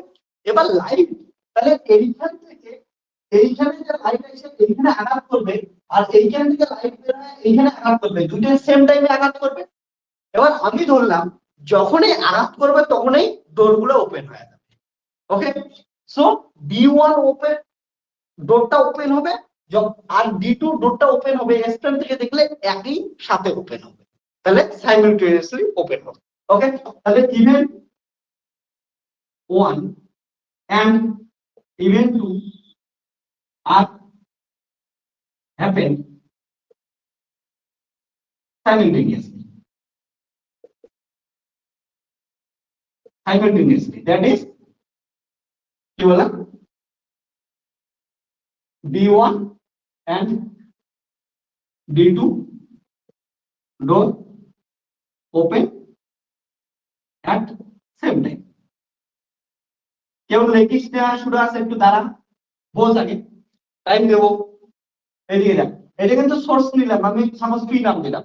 ওকে মারিয়া দেখ একটু, সো এটা এস প্রাইম থেকে দেখলে দুটোই একসঙ্গে ঘটলো জিনিসটা। এবার আমি এই জিনিসটাকে এস প্রাইম ফ্রেম থেকে দেখি। ওকে, এবার এই জিনিসটাকে কি করি, আমি এস প্রাইম ফ্রেম থেকে দেখাচ্ছি। এবার এস প্রাইম ফ্রেমটা কেমন হয় বলতে, এক্স্যাক্টলি আমাদের কেমন চলে, এইটা কি ছিল, এইটা হচ্ছে এস ফ্রেম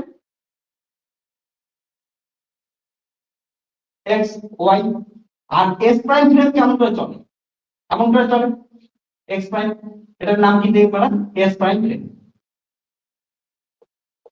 এটা ভেলোসিটি কোন দিকে আছে, এইদিকে ভেলোসিটি আছে।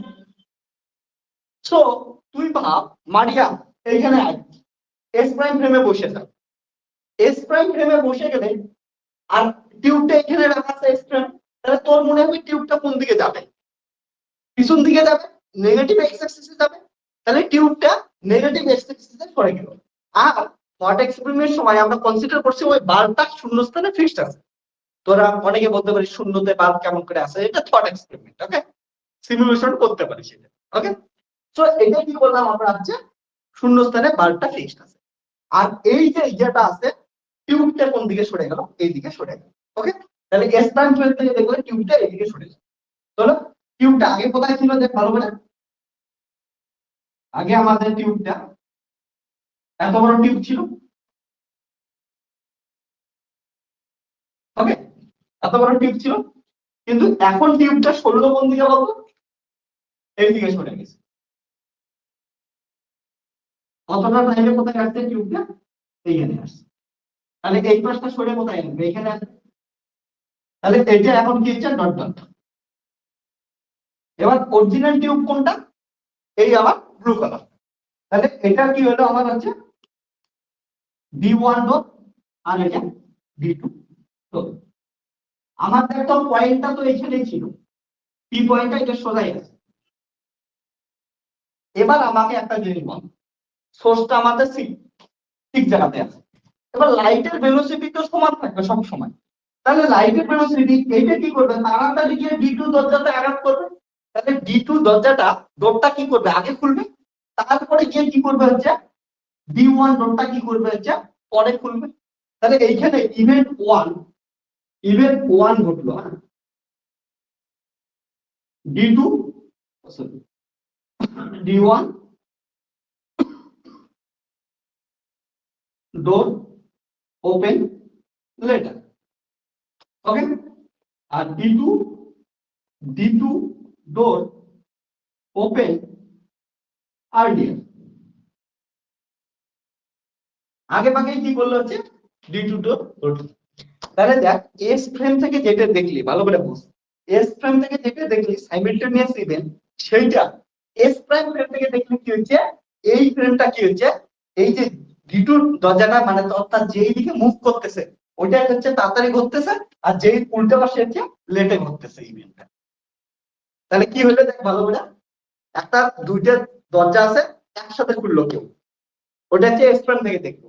এবার মারিয়া এস প্রাইম ফ্রেম থেকে আসিস, তুই এস প্রাইম ফ্রেম থেকে দেখলি কি হচ্ছে, প্রথমে D2 দরজাটা খুললো, রাইট সাইডের দরজাটা খুললো, তারপরে কি করলো, লেফট সাইডের দরজাটা খুললো। এবার ধরে নে রশ্মিতা তুই কি করছিস, রশ্মিতা আরেকটা ফ্রেমে বসে আছে, এই এস ডবল প্রাইম ফ্রেম একটা নাম দিলাম, এই ফ্রেমটায় বসে আছে, এই ফ্রেমটা কি করতেছে, নেগেটিভ এক্স অ্যাক্সিসে মুভ করতেছে, ওকে। এবার রশ্মিতার ক্ষেত্রে কি দেখবি ভালো করে দেখতো, রশ্মিতা তুই কি দেখবি, এই যে টিউবটা আছে, টিউবটা কোন দিকে মুভ করবে, পজিটিভ এক্স অ্যাক্সিসে মুভ করবে না, কারণ তুই পিছন দিকে যাচ্ছিস। তাহলে তুই কি দেখবি, টিউবটা কোন দিকে মুভ করতেছে, ওই দিকে মুভ করবে। তাহলে যদি এস ডবল প্রাইম ফ্রেম থেকে দেখিস তখন কি হবে, দেখি তো কি হয় জিনিসটা। এস ডবল প্রাইম ফ্রেম থেকে দেখি, আমাদের বক্স কোথায় ছিল, এটা আমাদের বক্স ছিল, ওকে। এবার তোদের কাছে দেখার সময় এটা কোন দিকে মুভ করে গেল, রশ্মিটা দেখলো এইদিকে মুভ করে গেল, তাহলে এডি হচ্ছে কমে গেল, তো এটা এবার নাই। এবার দেখ এই পয়েন্টটা তো সেমই আছে, এই পয়েন্ট সোর্সটা সেম আছে, D1 ডট, এটা হচ্ছে D2 ডট। তো এইখান থেকে এবার কি করবে, D1 এ তাড়াতাড়ি আসবে, ডিসটেন্স কমে গেছে, তাহলে তাড়াতাড়ি আসবে। আর D2 তে কি করবে হচ্ছে টাইম লাগবে, ডিসটেন্স বাইরে গেছে। সো এইখানে ইভেন্ট দুটো কি করতেছে স্যার, তো T1 ইভেন্ট কি হচ্ছে, D1 ডোর ওপেন আর্লিয়ার, ওকে।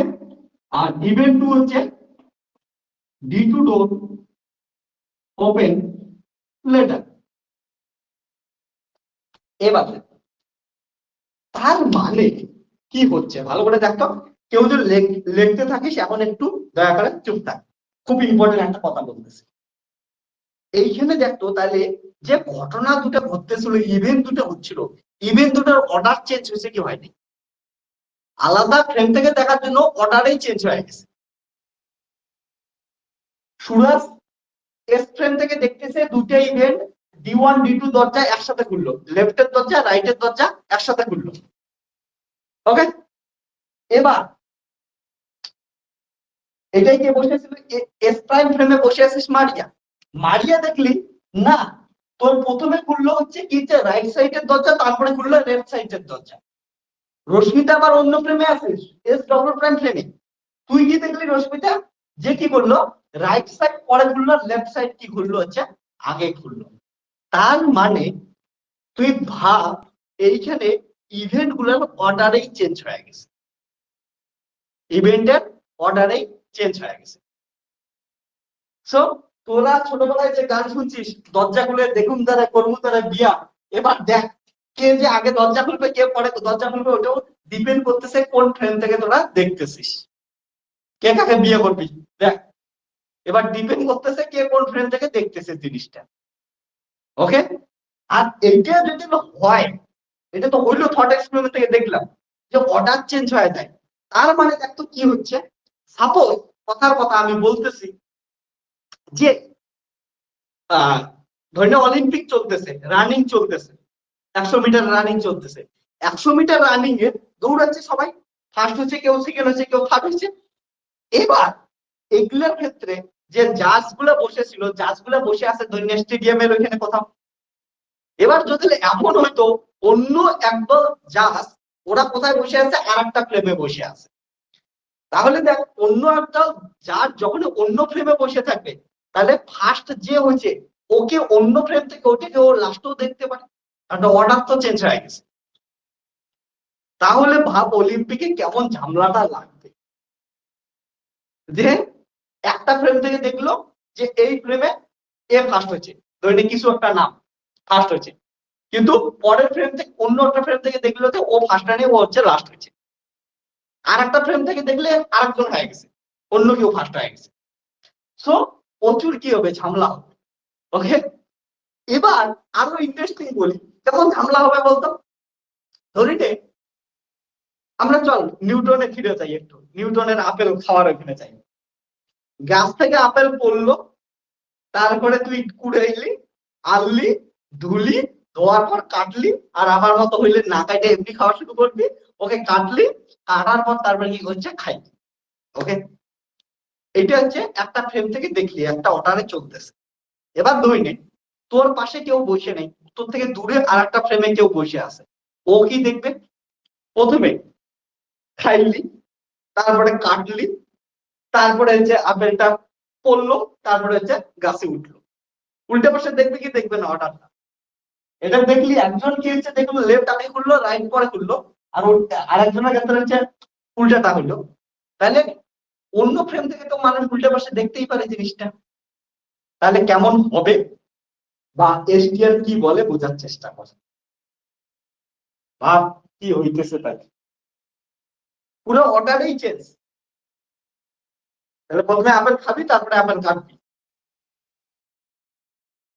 কি বলিস সুরাজ, প্রথমে খাবি তারপরে কাটবি, না প্রথমে কাটবি তারপরে খাবি?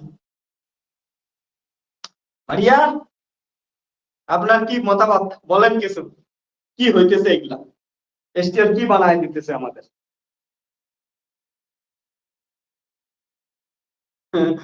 আগে ডেট তারপরে বার্থ। ওকে, বলেন এসটিআর আমাদের সাথে এগুলা কি চিটিং করতেছে, কি করা যায়?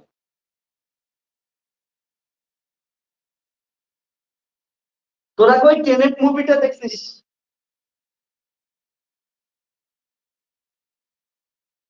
টেনেট, টেনেট যদি না দেখিস, টেনেটের মধ্যে এই কনসেপ্টটাই বলা আছে, ঠিক আছে? আমাদের সবার কাছে টাইম আগাচ্ছে, অন্য ফ্রেম থেকে দেখলে দেখবে টাইম পিছাচ্ছে, ঝামেলাই শেষ। ঠিক আছে, কেন হইতে পারে না? তোরা যখন থার্মোডাইনামিক্স পড়বি, স্ট্যাটিস্টিক্যাল মেকানিক্স পড়বি, ওইখানেও এই কনসেপ্টটা আছে, গিবস প্যারাডক্স এর একটা কনসেপ্ট আছে, ঠিক আছে? ওইখানেও দেখবি সেম কথা বলে। আমরা ছোটবেলা থেকে বলে এন্ট্রপি ইনক্রিজ করতেছে, কেন ডিক্রিজ করতে পারি? তো টেনেট মুভিটা দেখলে এই জিনিসটা বুঝতে পারবি, টেনেট এটা কনসেপ্টের উপরেই ভিত্তি করে বানানো। যাই হোক, তো আমি এখন বলি আমাদের এক্স্যাক্টলি কি হইতেছে। কারণটা আমরা তো দেখতেছি না, ঠিক আছে? এটা তো আমরা থট এক্সপেরিমেন্ট থেকে দেখলাম, কিন্তু উল্টে পাশে একটাও ফ্রেম খুঁজে পাইতেছি না যে ফ্রেম থেকে দেখবো প্রথমে আপেল খাবো, তারপরে আপেল কাটবো, তারপরে গাছে উঠবে আপেল, ওকে, তারপরে গাছ থেকে, ওকে। তো এটা কি হচ্ছে অ্যাকচুয়ালি, আমরা যে আজকে থিওরি গুলো করলাম, হ্যাঁ, যদি ফ্রেম থাকে, ওকে, ফিউচারের দিকেই তো যাচ্ছি রশ্মিতা, না সুরাজ, ফিউচারের দিকেই তো আমরা যাচ্ছি।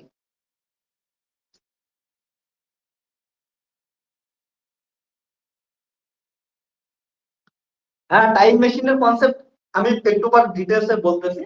তো এটাই আমি আসি, হ্যাঁ, টাইম মেশিনের কনসেপ্ট অ্যাকচুয়ালি বলি একটু পর, দেখ।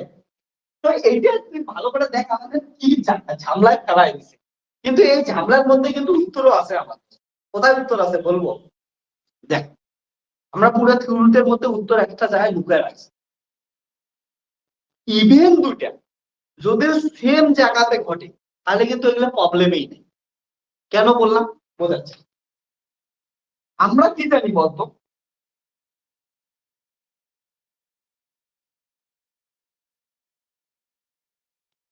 দেখ একটু দেখি এটা বাস্তবের সাথে কেমন করে গেলে কি গেলে না, না কি হয় একটু বোঝাচ্ছি। আমরা কি জানি ধরি T two prime minus T one prime equal to কত হবে, হচ্ছে ধরে T two minus T one by root over one minus B square by C square, এটাই হবে না? মানে এটা অ্যাকচুয়ালি ইয়াটাই দেখলাম, মানে delta T prime equal to হচ্ছে টাইম ডাইলেশনের ফর্মুলাটাই দেখলাম। তো এইখানে এই ফর্মুলাটা যদি লক্ষ্য করিস তুই ভালো করে, ফর্মুলাটাই দেখবি, যদি ভি এর মান চেঞ্জ করিস, ওকে, একবার ভি এর মান প্লাস নিলি, একবার ভি এর মান মাইনাস নিলি, ভি চেঞ্জ হওয়ার সাথে সাথে এইখানে টাইমের কোনো চেঞ্জ আসতেছে, দেখো কোনোভাবেই সাইন চেঞ্জের সঙ্গে কোনো সম্পর্ক আছে? এখানে দেখ ভি স্কোয়ার আছে, প্লাস নে মাইনাস নে কিছু যাইলেই আসে না, ওকে। সো সাইন, এটার জন্য সাইনের কোনো কি হবে না, চেঞ্জ হবে না। আর একটা ইম্পর্টেন্ট জিনিস দেখ, যদি ইভেন্ট দুটো সেম জায়গাতে ঘটে, সেম পজিশনে ঘটে, তাহলে কি হবে দেখ তো, পজিশন সেম, তার মানে এটা আর এটা কি হবে, সমান হবে, তাহলে এটার মান কত হবে, জিরো হবে না? তাহলে এটা যে আমরা time delta T prime equal two বের করছিলাম, এটার মান কত হয়ে গেল, দেখ তো জিরো হলে কি হয়ে যাবে। এবার বোঝার চেষ্টা কর, এই ডেল্টা টি প্রাইমটা কি ছিল বলতো, মনে আছে তোদের? যে ইভেন্ট দুটা এস ফ্রেমে একই সাথে ঘুরছিল ডিফারেন্ট পজিশনে, সেই ইভেন্ট দুটা এস প্রাইম ফ্রেম থেকে দেখার সময় ওই ইভেন্ট দুটার মধ্যে টাইমের ডিফারেন্স আসছিল ডেল্টা টি প্রাইম, সেম জায়গায় করলে তাহলে ওই delta T prime equal to কত আসতেছে, জিরো আসতেছে। অর্থাৎ ইভেন্ট দুটা, ওকে, এটা কিন্তু আগের এক্সাম্পল থেকে লিখতেছিলাম, ওকে, ওই আগের থিওরিটা থেকে। তাহলে ওইখানে দেখ এই যে জিনিসটা আছে, এটা কি হচ্ছে, অর্থাৎ আমরা এস প্রাইম ফ্রেম থেকে যে ইভেন্ট দুটাকে আলাদা আলাদা টাইমে দেখছিলাম, ওই টাইমের ডিফারেন্সটা কত আসতেছে, জিরো আসতেছে। অর্থাৎ ঘটনা দুটাকে কি দেখবো আমরা, একসঙ্গে দেখবো, যদি একই জায়গাতে হয়, ওকে, যদি একই জায়গাতে হয়।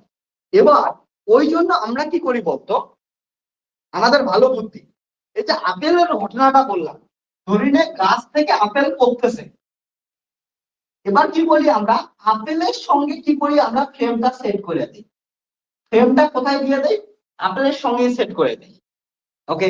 এবার আপেলের সঙ্গে যদি ফ্রেম সেট করে দিস, তাহলে কি হচ্ছে, দুইটা ঘটনা, আপেল গাছ থেকে ছেঁড়া আর এইখানে পড়া, দুইটাই কি ঘটবে, সেম পজিশনেই ঘটবে না? আপেলের রেসপেক্টে কোথায় থাকবে, সেম পজিশনে। এই জিনিসটা বোঝ, এটা অনেকের গন্ডগোল হতে পারে। গাছ থেকে ছিল আপেল নিচে পড়লো, আমাদের কথা অনুযায়ী, এটা অনুযায়ী অন্য ফ্রেম থেকে দেখলে এটা আগে পড়বে তারপর ছিড়বে, ওকে। কিন্তু আমরা দেখলাম যদি আমরা পজিশন দুটাকে সেম করে দেই, তাহলে ওদের মধ্যে কোনো টাইম ডিফারেন্সই থাকবে না। এবার পজিশন সেম করার জন্য আমরা কি করি, এই যে আপেল পড়তেছে, এই আপেলের মধ্যেই কি করে দেই আমরা, হচ্ছে ফ্রেম সেট করে দিই। এবার আপেলের মধ্যে তুই ফ্রেম সেট করে দিস, তাহলে আপেলের রেসপেক্টে এইটা ঘটনা যে ঘটলো সেম পজিশনে ঘটবে, এবার আপেলটাও পড়লো মানে ফ্রেমটাও পড়লো, তাহলে ফ্রেম আর আপেল এই দুটো সবসময় কি আছে, একই জায়গাতে আছে, রেস্টে আছে। ওকে, তখন তাহলে কি হবে না, ঘটনা দুটো কি হবে না, আলাদা আলাদা অর্ডারে সম্পূর্ণ হবে না। এই জিনিসটাকে এসটিআর এ বলা হয় থিওরি অফ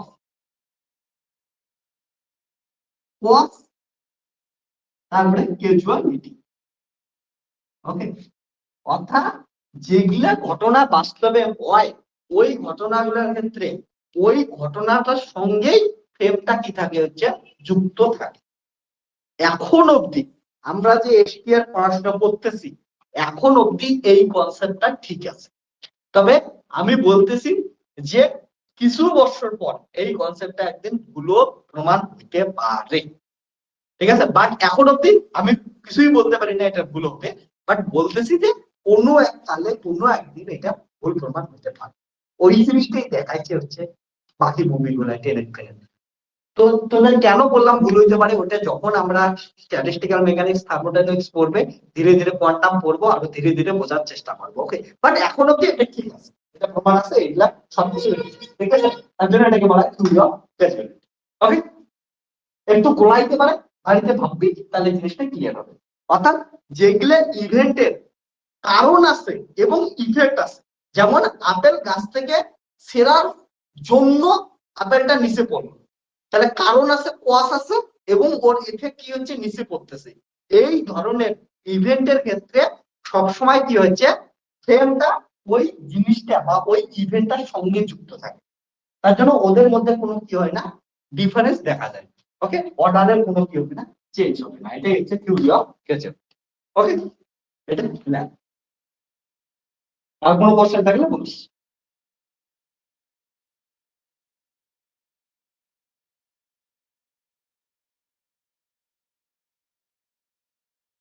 একটু হেভি কথা, ধীরে ধীরে বুঝবি, বাড়িতে ভাববি একবার, মনে রাখবি যেগুলো ইভেন্টের কজ আছে এন্ড এফেক্ট আছে সেগুলো ইভেন্টের ক্ষেত্রে এই থিওরিটা প্রযোজ্য। Okay? আর একটু খাতা উল্টালেই দেখতে পাবি এটা কি ছিল, যখন বাড়িতে দেখবি তখন বুঝবি এটা কি ছিল, আর ওটা জিরো হওয়ার সাথে এটা সম্পর্ক কি। Okay?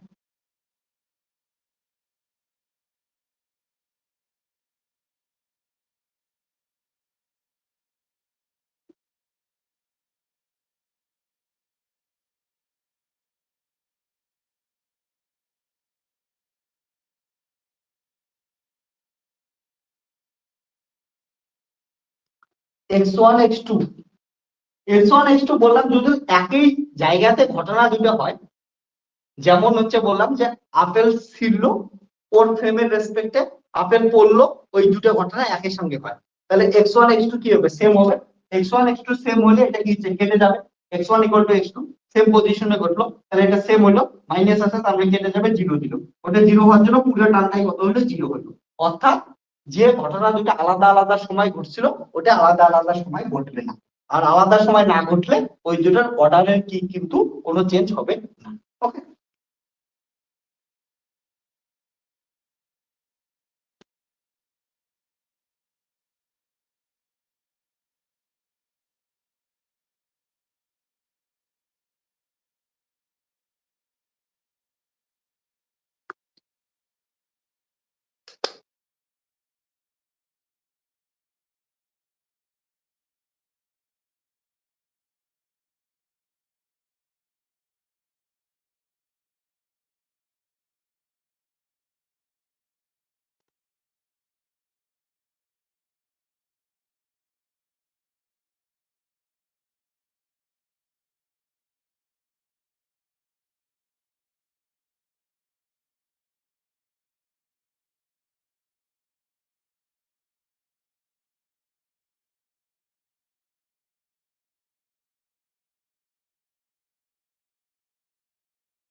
এটা লেখা হলে বলিস।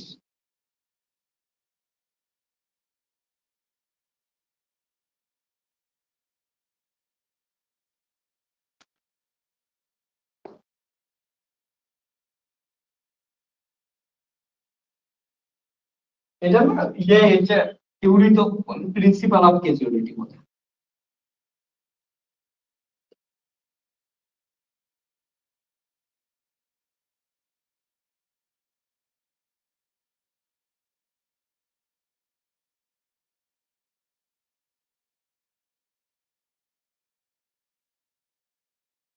তাহলে যে ইভেন্ট গুলায় কজ এবং ইফেক্ট থাকবে সেগুলোর ক্ষেত্রে কি দেখা যাবে না, অর্ডারের কোনো চেঞ্জ দেখা যাবে না। ওকে,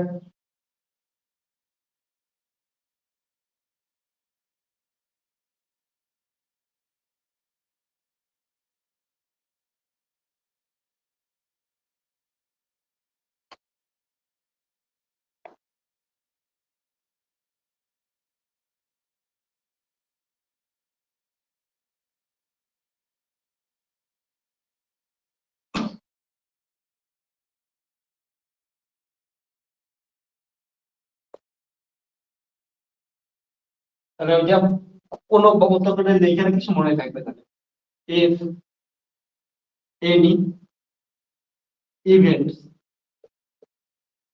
and cause event related with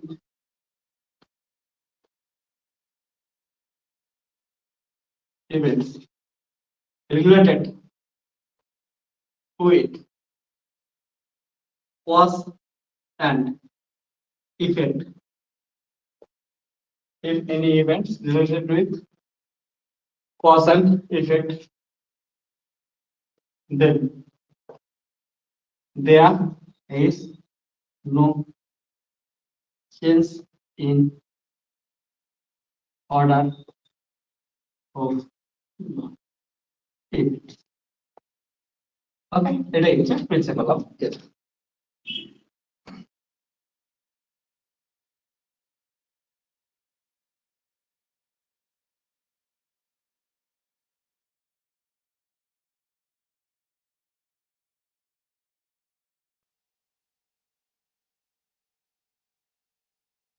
সবাই লিখছি সেটা?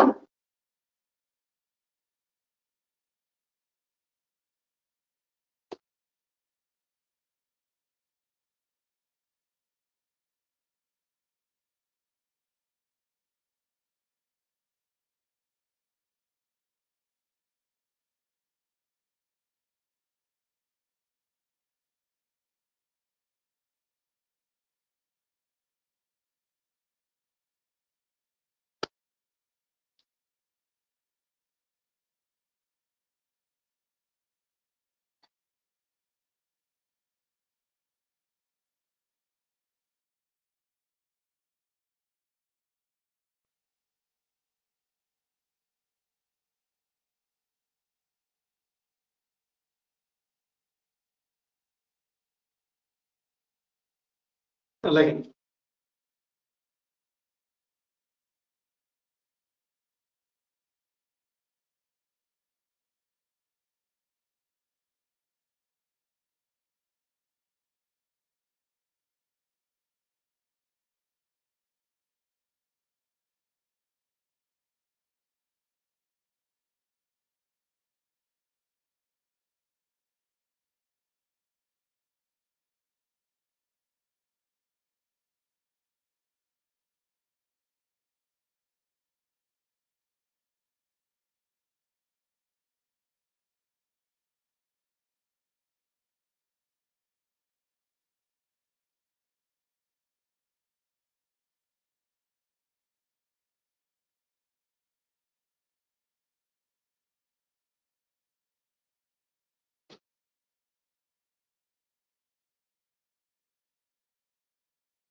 ওকে, তাহলে কয়টা প্রবলেম করি।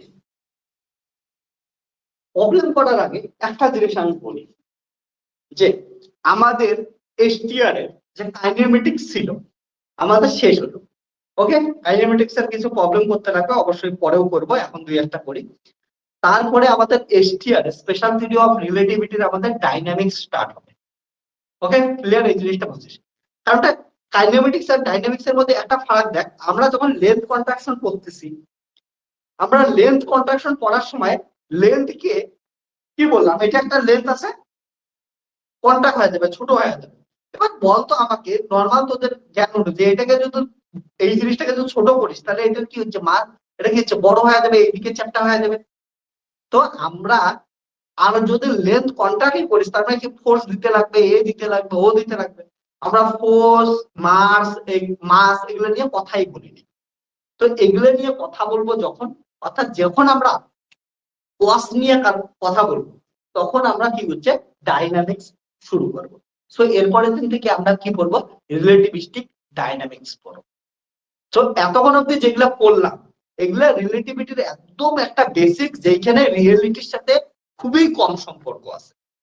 ওকে, আমরা রকেট পড়তেছি, আমরা স্পেসশিপ নিয়ে চলে গেলাম না, স্পেসশিপের শেপেই চেঞ্জ হইলো না, লাইটের স্পিডে গেছে, এটা হইতে পারে? এটা হইতে পারে না। সো আমরা এসটিআর এর এখন অব্দি একদম একটা নর্মাল একটা ইন্ট্রোডাকশন দেখলাম। ওকে, সো কাইনেমেটিক্স মানে যেখানে শুধুমাত্র এফেক্ট নিয়ে আলোচনা করলাম, যে লাইট স্পিডে গেলে কি কি হবে এগুলো নিয়ে আলোচনা করলাম। এর পরের দিন থেকে আমরা ইফেক্ট, কজ এন্ড ইফেক্ট নিয়ে আলোচনা করবো, যে কিসের জন্য এটা হয় এবং কিসের জন্য হওয়ার পর কেমন হচ্ছে, এফেক্টটা কি পাচ্ছি। তখন আমরা হচ্ছে ডাইনামিক্স পড়া স্টার্ট করবো। ওকে, সো পরের দিনের লেকচার হবে রিলেটিভিস্টিক ডাইনামিক্স, ওখান থেকে আরো ইন্টারেস্টিং জিনিসগুলো শুরু হবে। ওকে, এখন অব্দি জাস্ট বাচ্চা মানুষের মতো আমাদের কিছুটা একটু কাইনেমেটিক্স ছিল, শুধুমাত্র এফেক্ট নিয়ে আমরা আলোচনা করলাম। ওকে, তো দুই একটা প্রবলেম সলভ করি।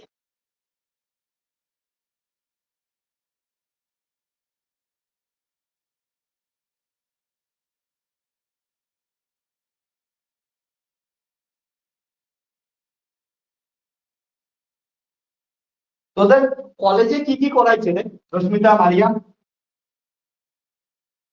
তুরস্কে তো কিছু করাই নেই জানি আমি। এসটিএল থেকে কি কি করাইছে?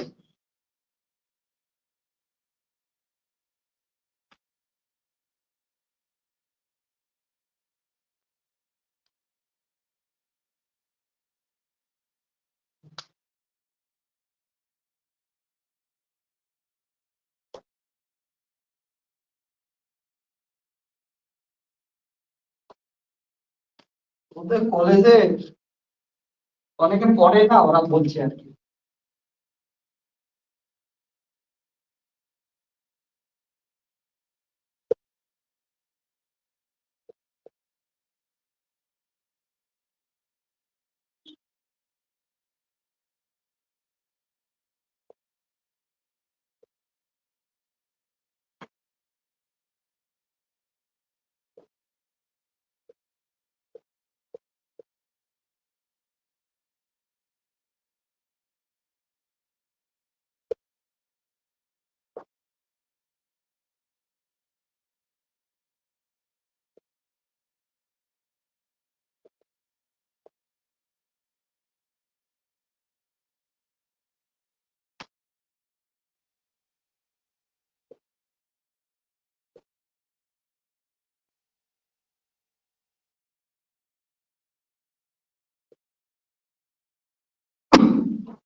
গেলিলিয়ান ট্রান্সফরমেশন, লরেন্স ট্রান্সফরমেশন, মাইকেলসন মূল্যে, এগুলোই করেছে। ওকে,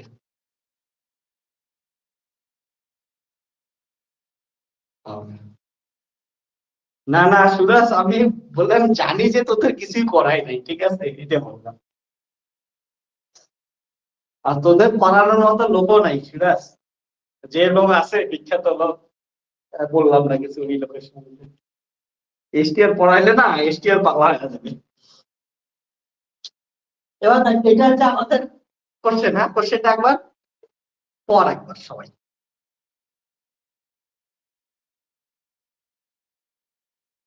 হুম এইখানে বইটা ভালো লাগতেছে তোদের এসটিআর? তোরা আমার কাছে এখন অব্দি যেগুলো পড়লি ভেক্টর বা এসটিআর রিলেট করতে পারতেছিস তো? একটা লেকচারের সাথে পরের লেকচার তারপরের লেকচার রিলেট করতে পারছিস তো? সিকোয়েন্স অনুযায়ী হইতেছে তো? বলে এমন তো লাগতেছে না মানে অ্যাড্রপলি আসতেছে, কোনটার পর কোনটা আসতেছে, বুঝতেছিস এটা আমার কাছে বইটা?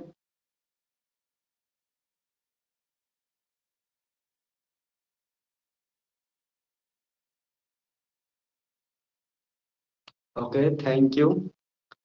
তোরা পড় বুঝছিস ভালো করে, আমি পুরো ফিজিক্স এমন করে পড়াবো। ইভেন তোদের বললাম ফার্স্ট সেমিস্টারের পড়া, থার্ড সেমিস্টারের পড়া, পরের সেমিস্টারের পড়া সবগুলোই কিন্তু রিলেট হবে। একটা টপিক থেকে আরেকটা কেমন করে কানেক্ট হয়। ইভেন এমন না ভেক্টর থেকে কেমন করে তোদের ইয়ে যাইতে লাগবে, কি বলে ইলেকট্রোডাইনামিক্স, এবং এসটিএফ থেকে কেমন করে ইলেকট্রোডাইনামিক্স যাইতে লাগবে, এগুলো কিন্তু সব একটার পর একটা একটার পর একটা কানেক্ট হইতে থাকবে। ওকে, এমন করে ভাবিস না কেউ ফার্স্ট ইয়ারের পড়ার জন্য ভেক্টর কম পড়লি বা এসটিআর কম পড়লি তাহলে কিন্তু পরবর্তীতেও কমই বুঝবি। এখন যদি ভালো করে বুঝিস, রিলেট করে দেস, পরে কিন্তু এগুলোর থেকেই ধীরে ধীরে ধীরে স্ট্রং বেস তৈরি হবে। ওকে, সো এখন থেকে ভালো করে পড়া এগুলো, আর কানেক্ট করার চেষ্টা করে একটার পর একটা জিনিসকে আমরা কানেক্ট কর। ওকে, আর ফিজিক্স পড়ার সময় মজা করে করে ফিজিক্স পড়, বাস। আর পড়ার সময় যদি তোদের একটা স্মাইল আসে বলে বুঝতে পারতেছিস, খুশি লাগতেছে, এর থেকে আর বেশি কিছু আমি চাই না। তোদের খালি ফিজিক্স পড়ে যদি হাসতে পারিস, স্মাইল করতে পারিস, খুশি হইতে পারিস, তার থেকে আমার কি চাওয়ার আছে? ওকে, সো এটা বোঝার চেষ্টা কর, খুশি হও ফিজিক্স পড়ে, মজা নিয়ে আর কানেক্ট করে করে পড়।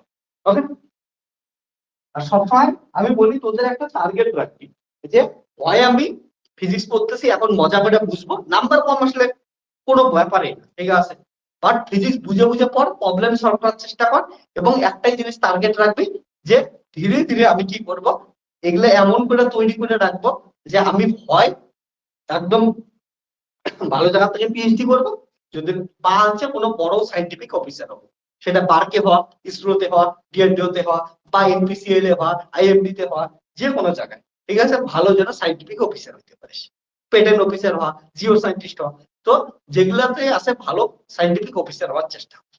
ওকে, তো এখন থেকে ভালো করে পড়।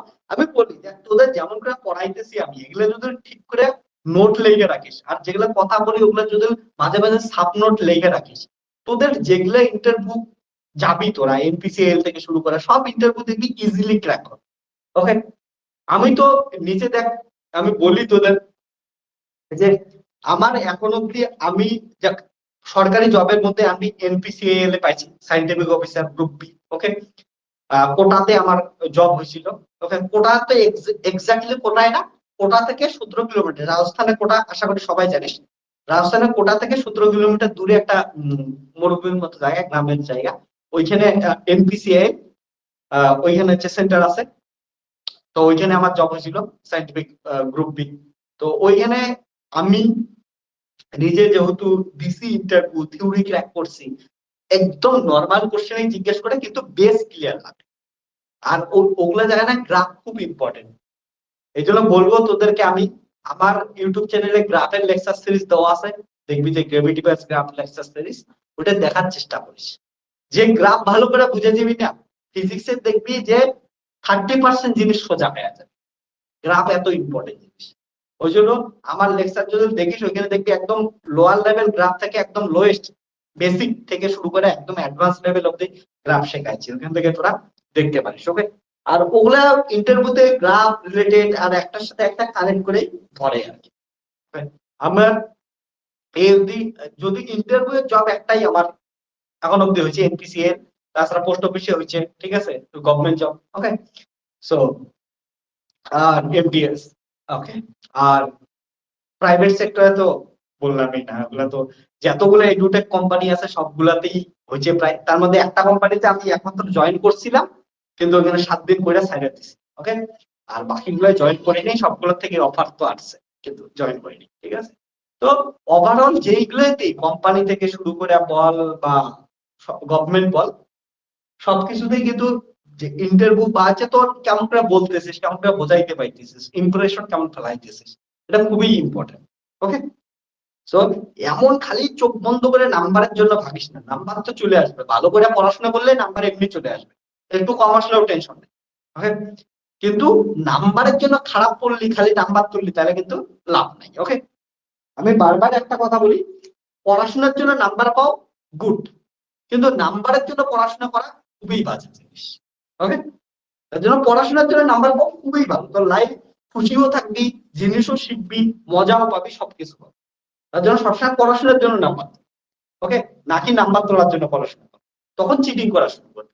যেই নাম্বার তোলে, মানে নাম্বার তোলার জন্য পড়াশোনা করে, সেই চিটিং করে। আমি বলতেছি না চিটিং মানে পরীক্ষায় নকল করতেছিস, চিটিং মানে নিজের সাথে চিটিং, বলে এটা বুঝি নেই তো এটা মুখস্থ করে যাই, এটা হচ্ছে সবসময় বড় চিটিং, নিজের সাথে নিজেকে চিটিং করা, ওটা বাদ দে। ওই জন্য পড়াশোনার জন্য নাম্বার তোল বাস, ঠিক আছে, তাতে একটু কম নাম্বার আসলে কোনো ব্যাপার। ওকে, কম নাম্বার বলতে এখনকার দিনে তো 8 সিজিপিএ নিচে আসবেই না, না কারো, অল্প একটু ভালো করে পড়াশোনা করলে 8 সবারই আসে, দরকার নাই তোর 9.9, 9 পয়েন্ট, ঠিক আছে, 9.9, তোর 8 এর ঘরে থাকলো 8.5 পেলি, 8.3 পেলি, অনেক, আর কি চাস। ওকে, যাই হোক, এটা আসি এবার। এই কোশ্চেনটা ভালো করে পড়, কি বলছি কোশ্চেনটা সম্বন্ধে কে কি বলতে বল। কি বলছে, এ সার্কেল অফ ইকুয়েশন দেওয়া আছে, x square plus y square equal two 25, moving with speed দেওয়া আছে এত, along x axis then its shape changes. ওকে, বল তোদের কার কি মনে হচ্ছে এটা কি হবে, সার্কেল থেকে এত স্পিডে যদি মুভ করে তাহলে ওটা কিসের ইকুয়েশন তৈরি হবে, বল। যেটা ইকুয়েশন তৈরি হবে ওটা কি বের করতে বলছে, আমাদের নতুন ইকুয়েশন বের করতে বলছে। ওকে,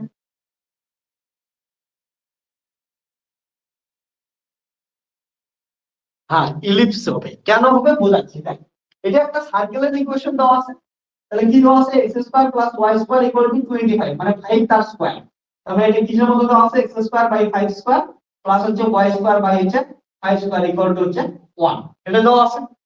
এবার এটা তাহলে কিসের হচ্ছে, একটা সার্কেল দেওয়া আছে যার রেডিয়াস কত দেওয়া আছে 5, এটা x এটা y, তো এটা এমন একটা কিছু দেওয়া আছে, সার্কেল দেওয়া আছে, তাহলে এটা রেডিয়াস কত দেওয়া আছে 5, 5। এবার ভালো করে দেখ, এইটা মুভ করতেছে কি পজিটিভ এক্স অ্যাক্সিসে, কত ভেলোসিটিতে, v ইকুয়াল টু 4c/5, মানে লাইটের ভেলোসিটির আশেপাশে মুভ করতেছে। এবার আমরা জানি যখনই কোনো জিনিস মুভ করে, যে অ্যাক্সিসে মুভ করে ওই দিকে লেন্থ কি হয়, কন্ট্রাক্ট হয়, ওই দিকে লেন্থ কি হয়, ছোট হয়, কন্ট্রাক্ট হচ্ছে, তাহলে লেন্থ ছোট হবে, আর অন্য দিকে লেন্থ গুলো কি থাকে, সেম থাকে। আমরা ভালো করে লরেন্স ট্রান্সফরমেশন থেকে কি বলছি, কি পাইছি, x prime equal to gamma into x minus VT, y prime equal to y, z prime equal to z, অর্থাৎ y z সেম থাকে, যেই দিকে একমাত্র এটা মুভ করতেছে ওই দিকেই কি করে হচ্ছে লেন্থ কন্ট্রাক্ট হয়ে যায়, ছোট হয়ে যায়। ওকে, সো এটা নতুন যেটা শেপ আসবে, নতুন শেপ কেমন আসবে, এটা x প্রাইম এটা y প্রাইম, মুভ করার জন্য এটা y এর দিকে তো সেমই থাকবে, y এর দিকে 5 5 এই থাকবে, এবার এই দিকে কি হবে, লেন্থ কন্ট্রাক্ট হয়ে যাবে, তার মানে ছোট হয়ে যাবে, এমন টাইপের কিছু হবে।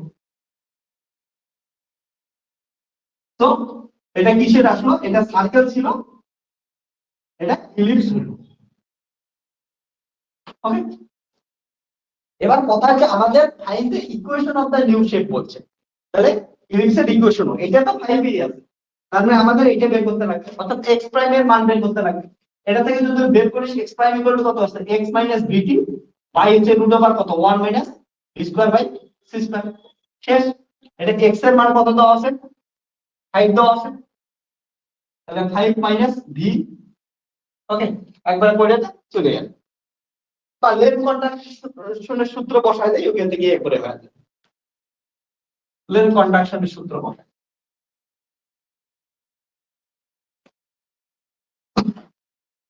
তো আমরা জানি proper length equal to improper length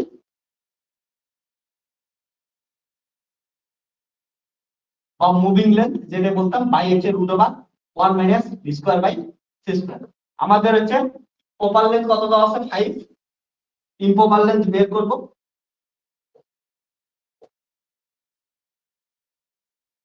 okay, ধরে না কে প্রাইম নাম দেব, আর রুট ওভার 1 মাইনাস ভি এর মান কত দেওয়া আছে, এটা দেওয়া আছে, তারপরে 16 C square by 25 C square.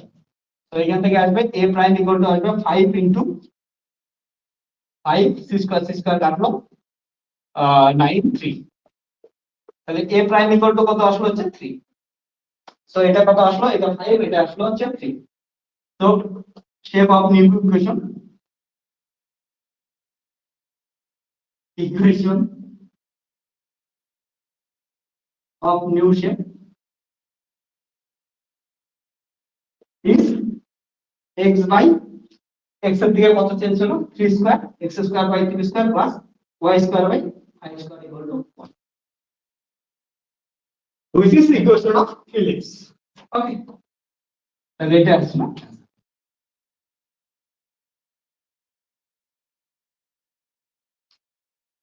বুঝছি শাখা বলি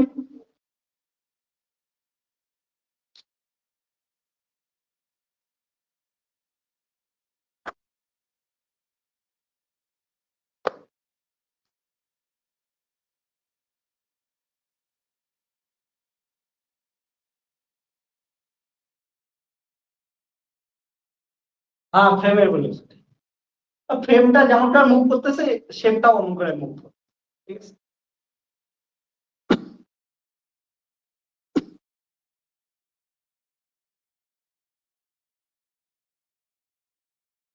আরো অনেক প্রবলেম আছে, দুই একটা প্রবলেম তোদের হোমওয়ার্ক দিব, আর প্রবলেম গুলো ধীরে ধীরে আমরা করবো। তার আগে আর তোদের ভেক্টর কিন্তু কে কতটা দেখছিস, ঠিক আছে, পুরোটা দেখে নে। ভেক্টরের আরো কয়টা লেকচার হবে, ওগুলো লেকচার আসুক, ঠিক আছে, দেখে নে। আর অ্যাসাইনমেন্ট গুলো যেগুলো দিছি অ্যাসাইনমেন্ট গুলো করার চেষ্টা কর। মারিয়া কয়টা অ্যাসাইনমেন্ট করছিস ভেক্টরে? সুরাজ